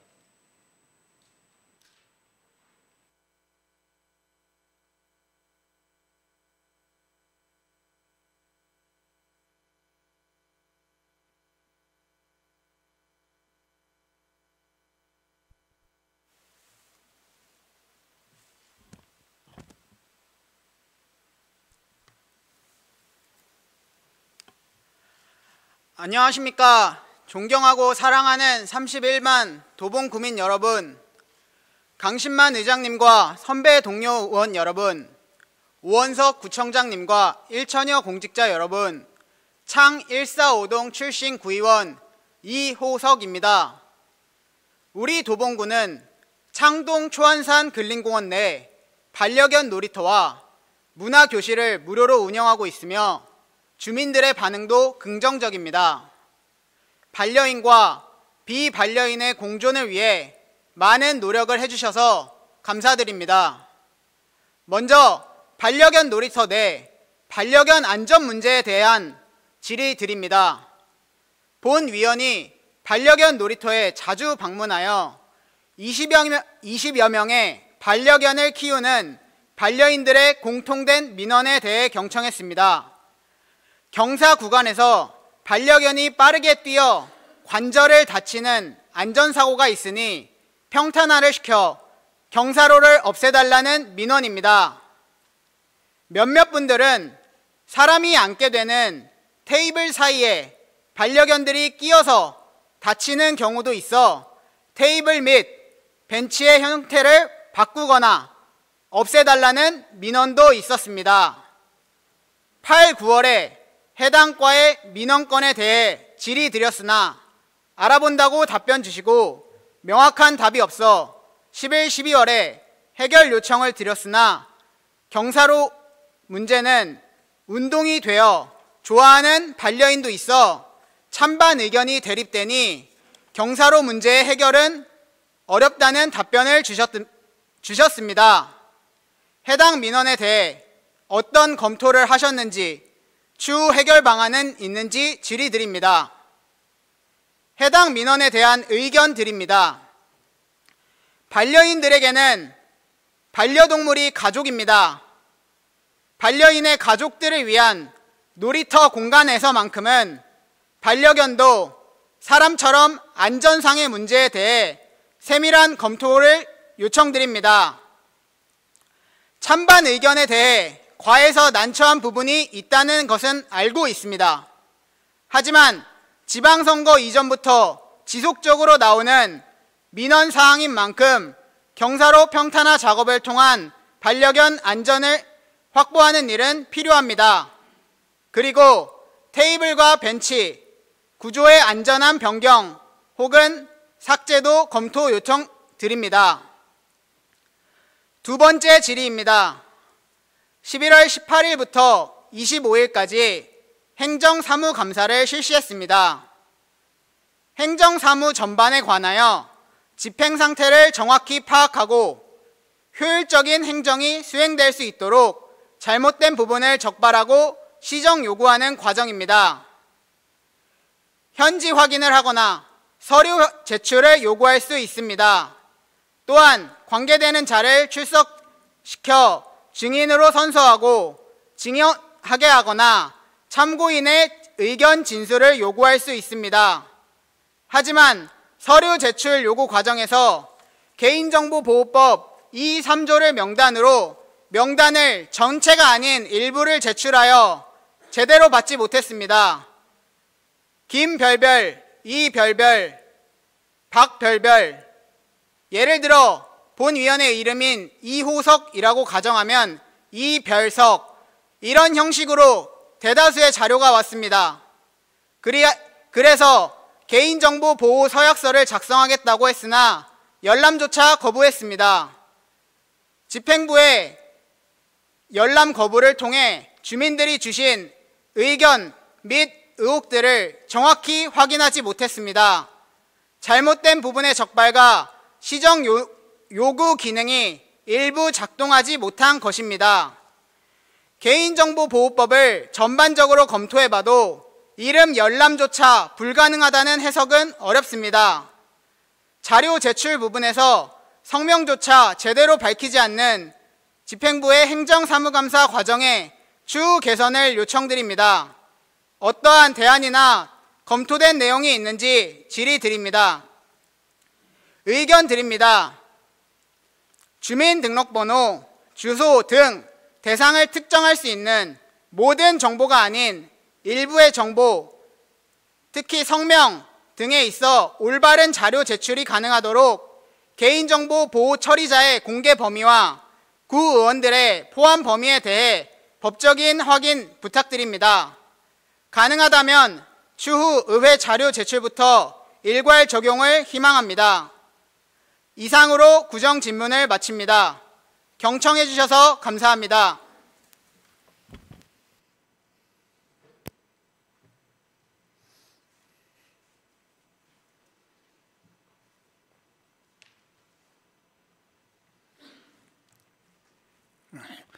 이호석 의원님, 구정 질문 하시느라고 수고하셨습니다. 다음은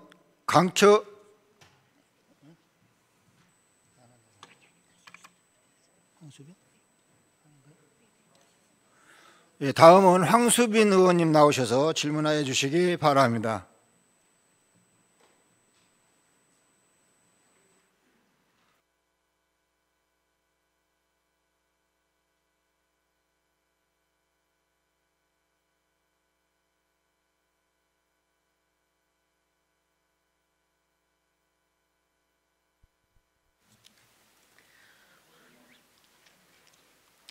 존경하는 32만 도봉구민 여러분, 강신만 의장님을 비롯한 선배 동료 의원 여러분, 오원석 구청장님과 1천여 명의 관계 공무원 여러분, 안녕하십니까? 쌍문 1~3동, 창 2~3동 지역구를 두고 있는 황수빈 의원입니다.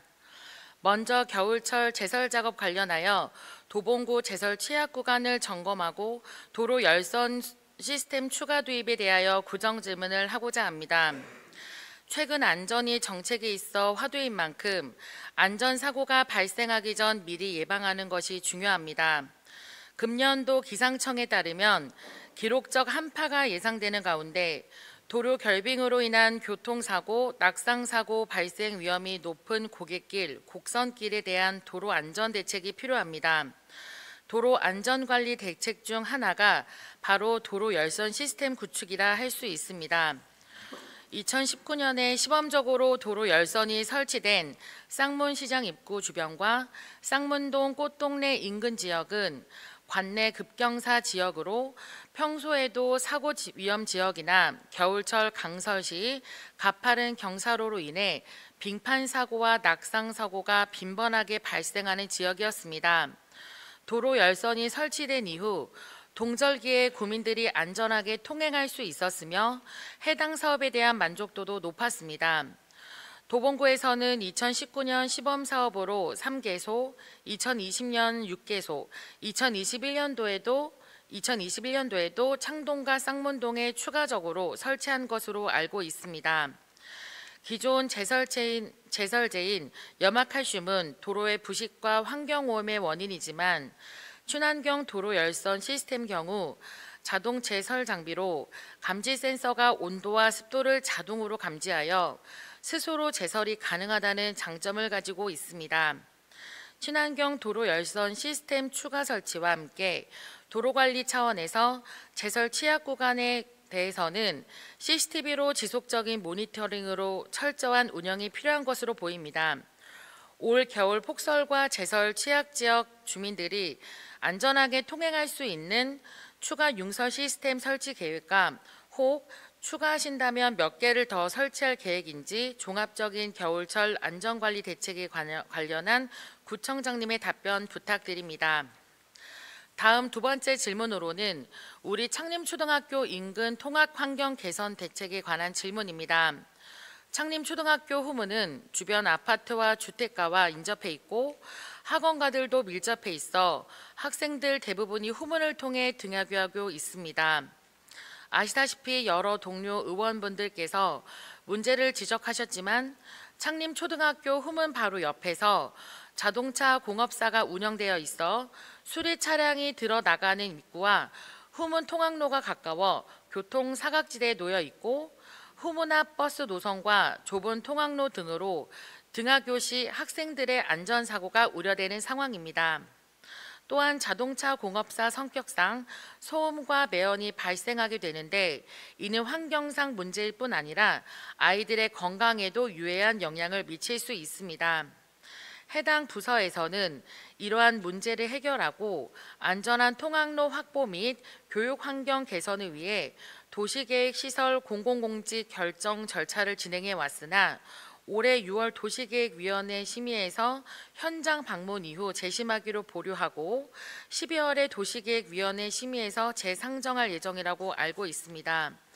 주민쉼터 조성과 관련한 공공공지 결정에 있어 창림 초등학교 학생들의 안전권과 함께 자동차 공업사의 생존권도 꼭 고려하여 균형 있는 창림 초등학교 교육 환경 개선 대책에 대한 추진 계획 및 일정에 관해 구청장님께서 답변해 주시길 바랍니다.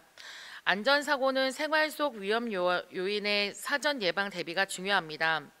본 의원 역시 국민들의 안전한 삶을 위해 국민 생활과 밀접한 주요 시설 등의 위험 요소들을 살펴보도록 하겠습니다. 도봉구 안전문화가 정책될 수 있길 바라며 이상 부정 질의를 마치겠습니다. 감사합니다.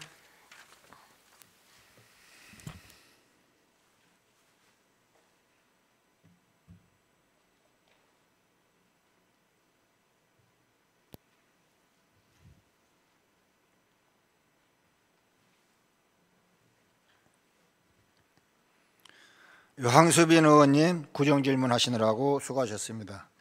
다음은 강철웅 의원님 나오셔서 질문하여 주시기 바랍니다.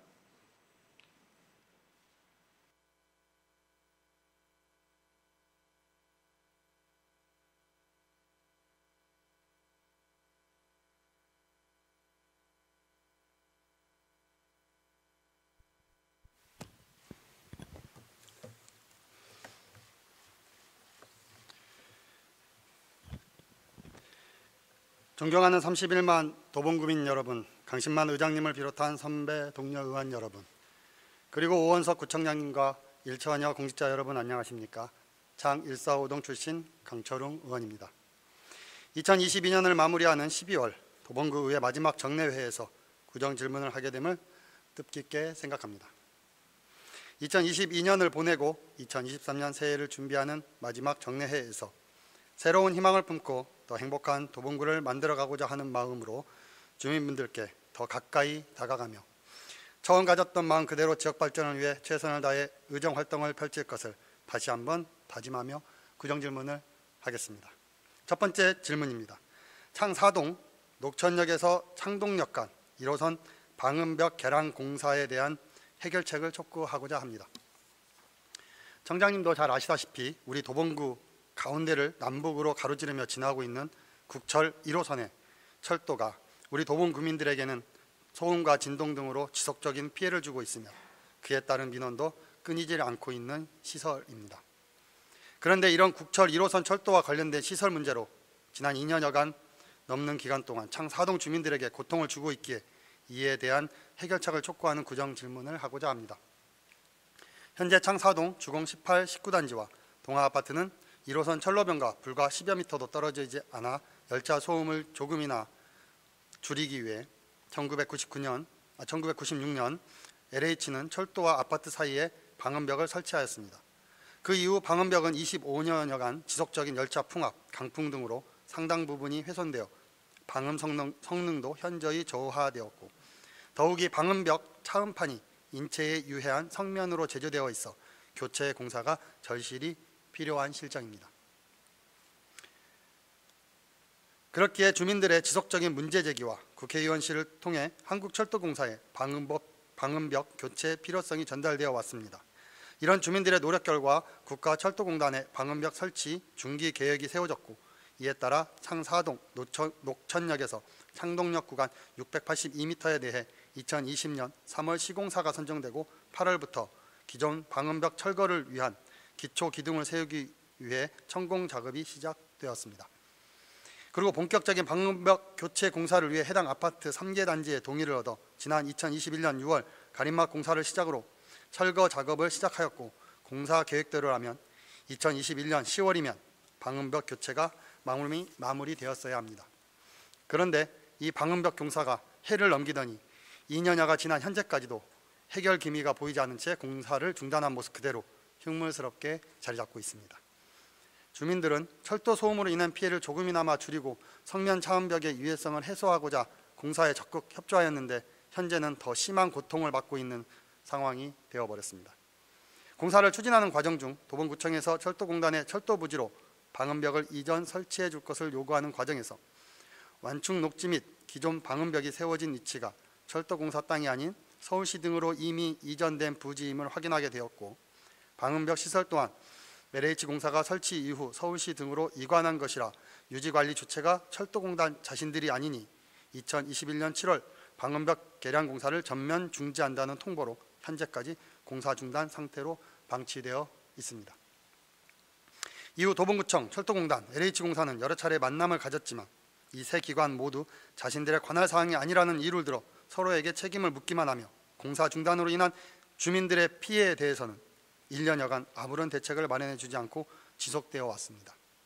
참다 못한 주민들이 국회의원실을 통해 국민권익위원회에 진정을 넣고 문제 해결을 호소하기에 이르렀으며, 이 문제를 여러 차례 조사하고 현장 확인과 관계자 면담 등을 통해 주민의 피해 상황이 매우 심각하므로 각 기관에서 주민들을 위해 조금씩 조정하도록 권고하였으나, 이후에도 관련 기관들, 특히 직접적인 관계가 있는 도봉구청과 LH는 한 발도 양보하지 않고 평행선을 달리고 있는 상황입니다. 공공기관들의 책임 소재 추궁으로 주민들만 피해를 보고 있는 대표적인 상황이 되겠습니다. 특히 LH공사는 국민권익위 조정안에도 수용하지 않겠으며 차후 소송도 불사하겠다는 식으로 강경하게 나오고 있고, 도봉구청 또한 책임이 없다고만 이야기하고 있습니다. 구청장님, 주민들은 누구에게 하소연해야 합니까? 주민들의 피해는 누가 담아줘야겠습니까? 지난 2년여간 계속 고통받고 있는 주민들의 입장에서 대책 마련이 절실히 필요한 상황입니다. 이에 본 의원은 이에 대한 구청장님의 대책을 묻고자 합니다.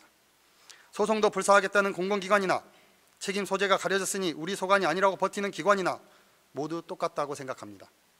공공기관의 자존심 싸움처럼 번져버린 상황에 주민들만 피해를 보고 있습니다.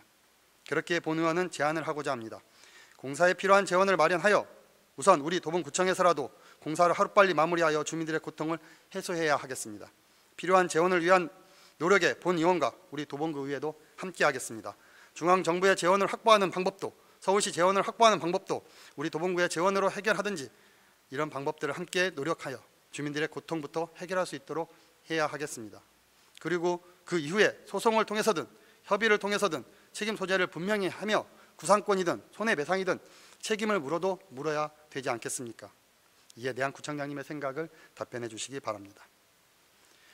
두 번째 질문은 줬다 뺏는 기초연금 문제입니다. 지난 2014년 7월부터 노인 빈곤 문제를 해소하고자 시작된 기초연금으로 혜택을 보기보다 오히려 손해를 보는 국민기초생활보장 수급 노인들의 문제에 대해 질문하겠습니다. 심각한 노인 빈곤 문제를 조금이나마 풀어보고자 시작된 기초연금 제도가 내년이면 10년을 맞이하게 됩니다. 처음 10만 원에서 출발하여 현재 30여만 원까지 늘어났으며 내년에는 32만 원을 받게 될 예정입니다. 우리 도봉구도 해당되는 65세 이상 노인 4만 4천여 명이 매달 기초연금을 받고 있습니다. 그런데 이런 중에 기초연금이 혜택이 아닌 불청객인 노인분들이 있어 심각한 문제입니다.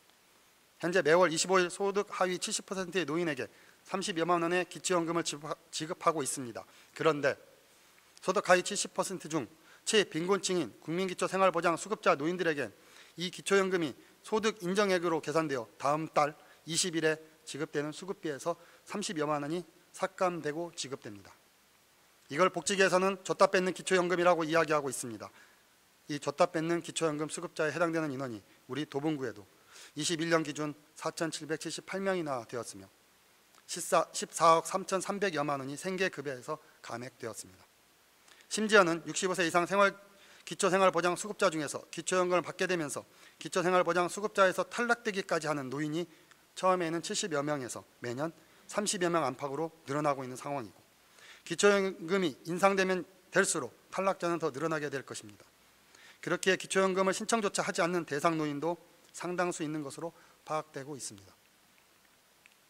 기초생활보장 수급자들은 인간이 인간답게 살아갈 수 있는 최소한의 금액조차도 소득을 가지지 못해 국가에서 최소한의 보장을 해주는 최빈곤 계층입니다. 그런데 노인 빈곤 문제를 해소하기 위해 시작된 기초연금으로 인해 최빈곤층 노인과 그 위에 있는 계층의 노인 소득 격차가 점점 더 벌어지게 되는 역설적인 일이 발생하고 있는 것입니다. 구청장님, 이에 대한 대책이 절실히 필요합니다. 물론 기초연금의 소득 인정의 선정은 중앙정부의 소관사항입니다. 장애연금, 장애수당, 아동보육료, 아동수당, 국가유공자수당 등과 같이 소득 인정액 제외 대상으로 시행령을 고쳐야 되는 중앙정부의 역할인 것은 맞습니다. 그렇다 하더라도 그 피해를 받고 경제적 어려움 속에 살고 있는 것은 우리 주변에 계신 어르신들, 도봉구 노인이기 때문에 이에 대한 대안 마련이 필요하다고 주장하는 것입니다. 그렇게 구청장님께 제안을 하고자 합니다. 국민기초생활보장제도에서 소득 인정액으로 산정되지 않는 방식인 복지포인트나 도봉산업상품권과 같은 형태를 검토해서 생계급여가 감액되거나 생계급여 수급자에서 탈락된 노인들에게 상징적으로나마 다만 얼마의 비용이라도 보존해 줄 필요가 있다고 생각합니다. 이에 대한 구청장님의 생각을 답변해 주시기 바랍니다. 세 번째 질문입니다. 어린이집 주변 어린이 보호구역 지정 확대에 대한 질문입니다. 우리 도봉구 초등학교와 유치원 주변 대부분을 주의력이 약하고 차량과 사고에 대한 인식이 부족하며 사고 시 치명적 부상을 당하기 쉬운 어린이들을 교통사고의 위험에서 보호하고자 어린이 보호구역으로 지정하여 운영하고 있습니다. 어린이 보호구역은 제한속도를 30km 이하로 무인 단속 카메라도 설치하고 바닥 색상을 눈에 잘 띄는 붉은색으로 칠하며 어린이 보호구역이라는 안내를 눈에 잘 띄게 여러 곳에 표시하고 있습니다. 또 옐로우 카펫, 바닥 신호등 같은 다양한 보조시설을 통해 아동의 안전을 위해 노력하고 있습니다. 그런데 이런 어린이 보호구역 지정이 아쉬운 점이 있습니다. 초등학교와 유치원 등은 관련 법에 의해 거의 모든 것이 당연시 어린이 보호구역으로 지정되고 다양한 안전장치를 설치하고 있는 것과 달리 동일하게 매일 많은 어린이들이 등하원하는 어린이집은 선별적으로 어린이 보호구역을 지정하고 있기에 어린이집 주변의 어린이 보호구역 확대가 절실히 필요하겠습니다. 경찰과 지방정부는 도로교통법 제12조에 따라 어린이 보호구역을 지정 관리하고 있습니다. 그런데 법 제12조 제1항의 제1호에서는 유치원을 조건 없이 지정할 수 있도록 하고 있으나 제2호에서 어린이집은 시행 규칙에 따라 지정하도록 하고 있습니다. 이러한 법조항 덕에 유치원 주변은 대부분이 당연히 어린이 보호구역으로 지정되는 반면 어린이집 주변은 시행규칙 제14조 제1항에 의해 100명이라는 기준을 제시하고 있어 선별적으로 어린이 보호구역이 지정되고 있습니다. 이 조항을 기준으로 하면 우리 도봉구에는 단 2곳만 지정될 수밖에 없습니다. 물론 단서를 달아 100명 미만 시설도 지정할 수 있지만 실제로 단서 조항에 묶여 도봉구 어린이 통학로 교통안전조례도 제한적 규정을 제시하고 있고 관내 어린이 주변은 거의 어린이 보호구역으로 지정되지 못하고 있는 상황입니다. 그렇게 본 의원은 적극적인 법 해석을 통해 100명 미만 어린이집 주변도 어린이 보호구역으로 지정할 수 있도록 해야 한다고 생각합니다. 갈수록 늘어나는 차량과 도로는 아이들의 등하원에 매우 위험한 요소로 작용하고 있습니다. 또한 관내 어린이집의 수는 초등학교와 유치원을 모두 포함해도 훨씬 더 많습니다. 물론 모든 어린이집 주변이 교통사고의 위험에 노출되어 있는 것은 아닙니다.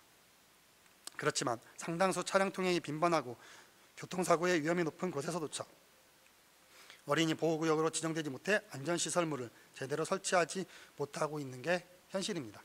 그래서 본 의원은 적극적인 어린이 보호구역 지정 노력과 함께 행정적 절차 등의 문제로 지정이 어려운 어린이집 주변은 어린이 우선 보행구역 등과 같은 자체 제도를 마련하여 운전자들에게 경각심을 주고 주변에 교통안전시설물 등을 설치하는 방안을 마련해 주실 것을 제안드립니다. 이에 대한 구청장님의 생각을 답변해 주시기 바랍니다. 네 번째 마지막 질문입니다.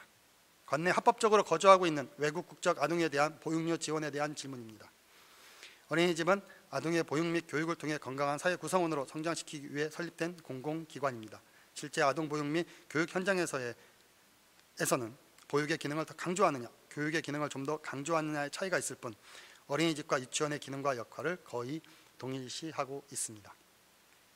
그런데 이런 유사한 교육 및 보육 환경임에도 불구하고 차이점이 여러 가지 있어 이에 대한 대책 마련이 필요하기에 질문을 하고자 합니다. 현재 국내에서 거주하고 있는 외국인 또는 외국인과 결혼하여 자녀 국적이 외국인인 경우 등과 같이 국내에 합법적으로 거주하고 있지만 무상 보육의 혜택을 보지 못하고 있는 외국 국적의 아동들이 상당수 있습니다. 우리 도봉구에도 2020년 통계를 보면 9세 미만의 외국 국적의 아동들이 90명으로 6세 미만은 약 50여 명 정도로 추산할 수 있습니다. 현재 우리나라에서 거주하고 있는 외국 국적의 아동 중 초중고를 다니는 아동 청소년은 무상교육 혜택을 국내 아동들과 동일하게 받고 있습니다. 또한 서울시 교육청과 전국 6개 교육청이 제도 개선을 중앙정부에 건의하면서 올해부터 유치원의 유아학비를 공립은 월 15만 원, 사립은 월 35만 원을 지원하고 있습니다. 그런데 같은 아동들을 보육하는 어린이집에는 지원이 없어 0세부터 3세까지는 개인 비용을 지출하고 3세 이후에는 유치원으로 이동하는 현상이 벌어지고 있습니다. 이는 어린이집과 유치원의 차별이며 어린이집 아동들을 어쩔 수 없이 유치원으로 뺏길 수밖에 없는 상황으로 어린이집 운영에 어려움을 주는 현실을 만들고 있는 것입니다. 물론 전혀 지원이 안 되는 것은 아닙니다. 중앙정부의 어린이집 운영비, 보육교사 인건비 등의 지급 기준이 되는 아동 정원에 외국 국적 아동도 포함되어 있지만 이는 어린이집 보육 비용의 50% 정도에 머물 뿐입니다. 나머지 비용에 대한 부담은 어린이집에서 전부 부담해야 되고 있습니다. 경제적 능력이 있어서 아동 보육을 부담할 수 있는 개인 가정은 그래도 상황이 양호한 편이 되겠지만 경제적 형편이 좋지 못한 저소득 외국인 장기 거주 가족은 큰 문제를 안고 있을 수밖에 없습니다. 이는 아동 친화 도시인 도봉구의 위상에도 맞지 않는 상황이며 유엔 아동 권리 협약에서 규정하고 있는 비차별 원칙에도 어긋나는 상황입니다. 그렇게 중앙정부 및 서울시와 협의하여 제도 개선을 마련해야 하겠고 제도가 마련되기 전까지는 도봉구청에서 지원 방안을 마련해야 할 것입니다. 이에 대한 구청장님의 생각을 답변해 주시기 바랍니다. 존경하는 31만 도봉구민 여러분, 다사다난했던 2022년도 보름여만을 남겨놓고 있습니다. 22년 한 해도 아쉬움 남지 않도록 한 해 잘 마무리하시고 2023년 개묘년에는 올해보다 더 좋은 일들도 가득할 수 있도록 잘 계획하시고 준비하시기 바랍니다. 미리 새해 인사드리겠습니다. 새해 복 많이 받으세요. 그리고 아직 끝나지 않은 코로나19 상황과 함께 차가운 겨울바람에 독감이라는 불청객까지 찾아오고 있습니다. 이 어려운 시기에 건강 잘 지키시기 바랍니다. 이상으로 구정질문을 마치겠습니다. 끝까지 경청해 주셔서 감사합니다.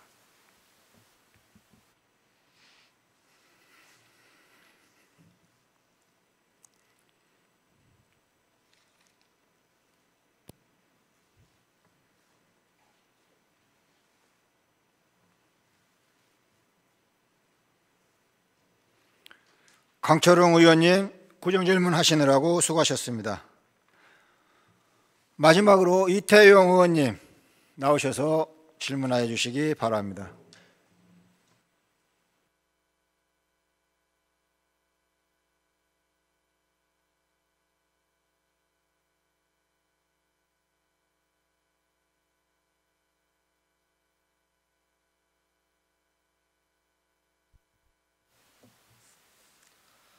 존경하는 31만 도봉 구민 여러분, 안녕하십니까? 이태용 의원입니다. 오늘 첫 번째 구정 질문한 안병건 동료 의원님의 마지막 구절 삼행시를 상기하면서 구정 질문을 시작하겠습니다. 먼저 GTX 신호선 지하화에 대한 감사원의 공익감사 결과 이후 징계 공무원들의 징계 수위, 이름, 직책, 직급 등을 공개하고 감사 결과에 대한 국토부의 입장을 요구하는 질문입니다. GTX C 사업은 제2차 국가철도망 계획과 수도권 광역 급행철도 BC 노선 세부 추진 계획에 따라 2018년 12월 예비 타당성 조사 이후 타당성 조사와 기본계획 수립, 재해영향평가, 환경영향평가에서 창동역 도봉산 구간이 지하 구간이라고 명시하였고 그러한 사실을 주민 설명회, 국토교통부 홈페이지 등을 통해서 우리 주민들에게 공개하여 창동역 도봉산 구간이 지하 신설 구간인 점을 명확히 하였습니다. 하지만 감사원의 공익감사 결과 2020년 12월 22일 시설 사업 기본 계획 RFP에서 국토교통부의 이전 계획과 다르게 창동역 도봉산 구간이 신설 구간에서 제외된 시설 사업 기본 계획을 고시하였습니다. 이후 민간 사업자가 사 구간에 대해 몇 차례 질의가 있었지만 원안과 면밀히 비교 검토하지 않은 채 답변을 하였으며 민간 사업자가 원안과는 다르게 지상화로 사업 신청서를 제출하였고 이후 민자 적격성 검토 등 관련 절차를 제대로 수행하지 않은 채 실시 협약을 체결하는 등 다수의 문제점이 확인되었습니다. 이에 감사원은 해당 공무원 2명에게 중징계, 1명에게 경징계를 요구하였습니다. GTX-C 사업 관련 국토교통부 공무원들의 안이한 업무 처리로 인해 2028년 완공 예정이었던 사업이 지연되면서 수십억의 혈세가 낭비되고 행정의 신뢰성도 훼손되었습니다. 이에 본 의원은 향후 이와 같은 사태를 방지하고자 징계 대상 공무원들의 징계 수위와 성명, 직책, 직급 등을 공개 요구하고 감사 결과에 대한 국토교통부의 입장 표명이 필요하다고 생각합니다. 구청장님의 답변 부탁드립니다. 다음으로는 본 의원이 지속적으로 문제 제기한 우이방학 연장선 착공에 관한 질문입니다. 출퇴근 시간이 40분이 넘는 자치구입니다. 또한 전철역 3개 이상 소지하는 행정동 비율도 강남구 64%, 서초구 67%인데 반해 도봉구는 14%에 불과한 것으로 나타나 도시철도 인프라가 매우 부족하고 인구 감소와도 영향이 있는 비상사태 상황입니다. 도봉구 내에서도 방학동, 쌍문동 일대는 교통 취약지역으로 지역 주민들의 교통 불평등을 해소하고 서울의 균형 발전을 위한 방안이 바로 우이방학 연장선이라 할 수 있습니다. 2008년 11월 확정 발표된 우이방학 연장선 사업 계획은 13년 만인 2020년 11월 김현미 국토교통부 장관 재임 시 제2차 도시철도망 구축 계획이 승인되면서 재정사업으로 본격적인 추진이 결정되었습니다. 2021년 4월 오세훈 서울시장 보궐선거 공약에도 조기 착공하겠다고 했지만 우이방학 연장선 기본 계획을 서울시가 국토교통부로부터 아직까지 승인을 받지 못하고 있습니다. 서울시는 2020년 3월 도봉구청에서 개최된 기본계획 공청회를 통해 2022년 중 기본 및 실시 설계를 착수하고 2024년 착공 계획을 밝힌 바 있습니다. 따라서 2022년 하반기에는 기본 및 실시 설계가 추진될 것으로 예상을 했었습니다. 2022년 10월 14일 국정감사에서도 오세훈 시장께서는 공약한 대로 우이방학 연장선 조기 착공을 추진하겠다고 하였고 2024년 본예산에 우이방학 연장선 실시 설계비를 반영한다고 밝힌 바 있습니다. 그렇게 되면 전체적인 사업 절차가 2년이나 더 지체될 것으로 우려됩니다. 그러나 적극적으로 사업을 추진할 의지가 있다면 수요 예측 제조사 결과에 관계없이 2023년 서울시 본 예산에 예산을 편성해야 한다고 생각을 합니다. 그래서 지난 도봉구의 2022년 9월 정례회 때 우이방학 연장선 구정 질문을 하였는데도 불구하고 서울시 예산에 반영되지 않아 유감입니다. 우원석 구청장님께서는 그 당시 구정 질문 답변에서 각 단계별 기간 단축을 위해 관계 기관과 적극 협의해 나가겠으며 설계와 공사를 일괄 시행하는 턴키 방식 적용 방안 등을 서울시에 적극 건의하고 협의해 나가겠다고 말씀하신 바 있습니다. 서울시장과 도봉구청장이 계획하는 조기 착공 시점은 몇 년도를 의미하는 것인지와 또한 각 단계별 기간 단축을 위한 구체적 방안에 대해 다시 한번 구청장님의 구상을 말씀해 주시길 바랍니다. 세 번째는 주거 환경 개선과 상업지역 확대를 위한 도봉구 고도제한지구 완화에 대한 질문입니다. 북한산을 주변으로 경관지구, 고도지구 등에 따라서 중점 경관관리구역으로 지정되어 다양한 방법으로 규제를 받고 있습니다.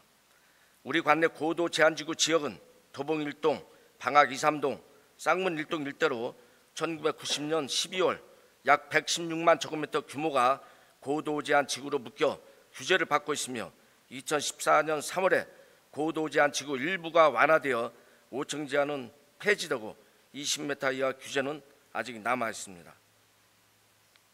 국토교통부 전국 건축물 현황에 따르면 준공 후 30년 이상 된 노후 주거용 건축물이 도봉구는 36.9%로 25개 자치구 중 두 번째로 많습니다. 또한 우리 관내 고도제한 지구 내 건축물 중 준공된 후 20년 이상 된 노후 건축물은 무려 81.4%입니다. 이렇듯 노후 주거용 건축물과 고도제한 지구 내 노후 건축물이 상당히 많음에도 불구하고 고도제한 규제에 묶여 있어 국민들의 재산권 가치가 타구에 형편없이 저평가되어 있고 낙후되어 있습니다. 본 의원은 2011년 7월, 2013년 10월 본회의 때 구정질문한 사항으로 고도제한 지구 완화에 대한 문제를 제기하였고 국립공원 지역과 일반 지역을 구분하여 일반 지역의 경우 상업지역이나 공업지역에 준한 건폐율과 용적률을 완화해서 개발 밀도를 보완할 것을 요청한 바 있습니다. 하지만 그 이후 고도제한 지구 완화에 대해 진척이 보이지 않아 다시 질문하게 되었습니다. 현재 도봉구 상업지역 면적은 전체 면적 대비 1.3%인데 반해 인근 노원구의 경우 1.7%, 동대문구 5.8%, 중랑구 2.0%로 다른 자치구에 비해 상업지역이 턱없이 부족한 것으로 나타났습니다. 이로 인해 상업지구 공급지역이 너무 좁아 우리 구민들이 인근 노원구나 강북구 등 타 자치구에서 이를 해소하는 경향이 있습니다. 우리 도봉구 경제 활성화를 위해서라도 고도제한 지구 완화를 통한 상업지역 확대가 절실하며 상업지역 지정 가능 면적을 위한 선제적 대응이 필요합니다.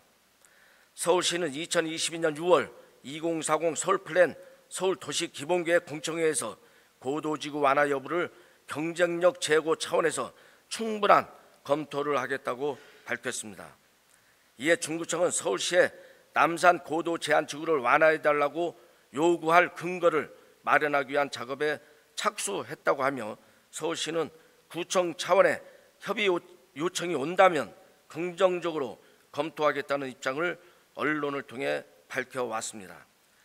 북한산 도봉산의 수려한 자연 환경을 보존하면서도 노후 건축물 개선을 위한 고도 제한 지구 완화를 위한 우리 구 차원의 전략은 무엇이며 북한산 주변 고도지구 관리 방안 용역 결과는 어떻게 나왔는지 고도 제한 지구 완화를 위한 향후 서울시와의 협의 방안에 대해 구체적으로 답변해 주시기를 바랍니다.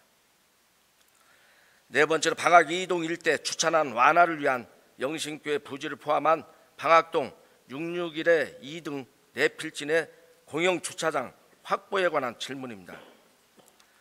방학 이동은 노후저층 다가구 주택 밀집 지역으로 골목길이 많고 도로폭이 대부분 협소하여 불법 주정차와 긴급 차량 통행로 미확보와 같은 주차 문제로 몸살을 앓고 있습니다.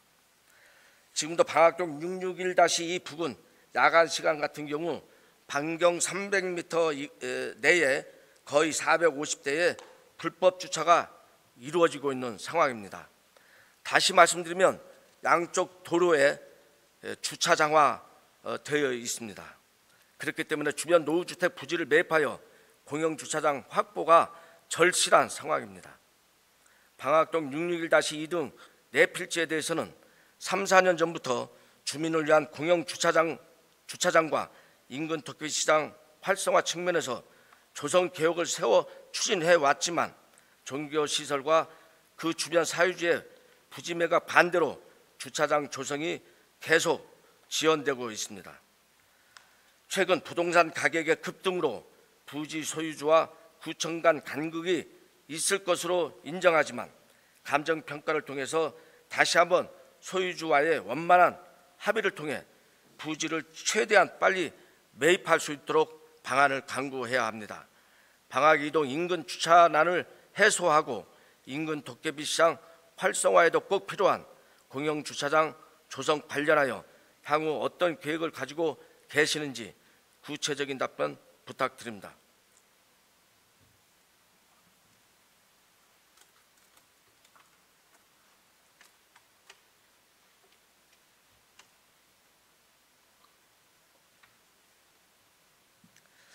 마지막으로 도봉 옛길과 접목한 도봉시장 활성화 대책 마련에 대한 질문입니다. 신도봉시장은 관내 유일한 건물용 재래시장으로 개설된 지 30년이 넘는 역사성과 상징성이 있는 시장이라 할 수 있습니다. 방학 북부역에서 도보로 5분 이내에 자리 잡고 있다는 지리적 장점에도 불구하고 신규 고객의 유입이 많지 않고 상인에도 구성되어 있잖아 골목시장으로서의 경쟁력을 잃어버린 지 아주 오래되었습니다. 단일 건물형의 역사가 있는 시장으로 침체된 상권에 활기를 불어넣을 수 있는 대책이 필요한 시점입니다. 향후 낙후된 신도봉시장의 이미지를 탈피하기 위해서 앞으로 구성될 상인회와 해당 실무부서가 함께 지속적인 간담회를 통한 환경 개선 사업이 신속하게 이루어져야 할 것입니다. 콘텐츠 측면에서는 가고 싶고 찾아가고 싶은 문화관광형 신도봉시장이라는 목표를 가지고 문화적 공간을 조성하여 도봉 옛길 문화재와 연계한 도부상 체험과 옛날 먹거리 시장 체험 등 다양한 문화 콘텐츠를 접목한 이벤트를 마련하고 도봉구 인근 시장과 협력한 시장 투어 코스 등 관련 대책 개발이 필요하다고 봅니다. 신도봉시장 상인의 구성 등을 위해 전년도에 예산을 지원했음에도 불구하고 정체되어 있어서 답답한 마음입니다.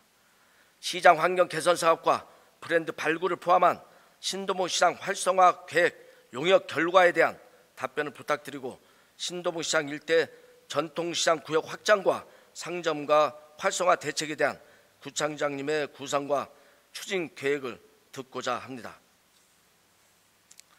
어느덧 다사다난했던 한 해가 지나가고 있습니다.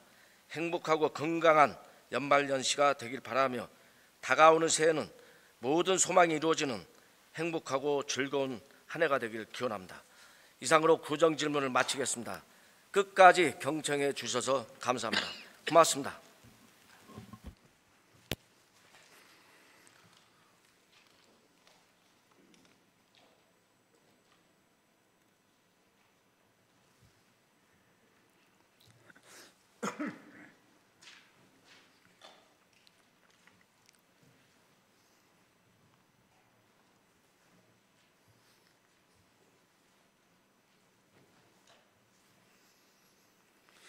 예, 이태영 의원님 구정 질문 하시느라고 수고하셨습니다.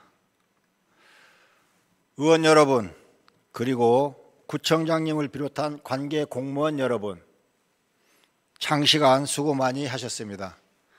지금까지 11분의 의원님들께서 구정 전반에 대하여 질문을 하셨습니다.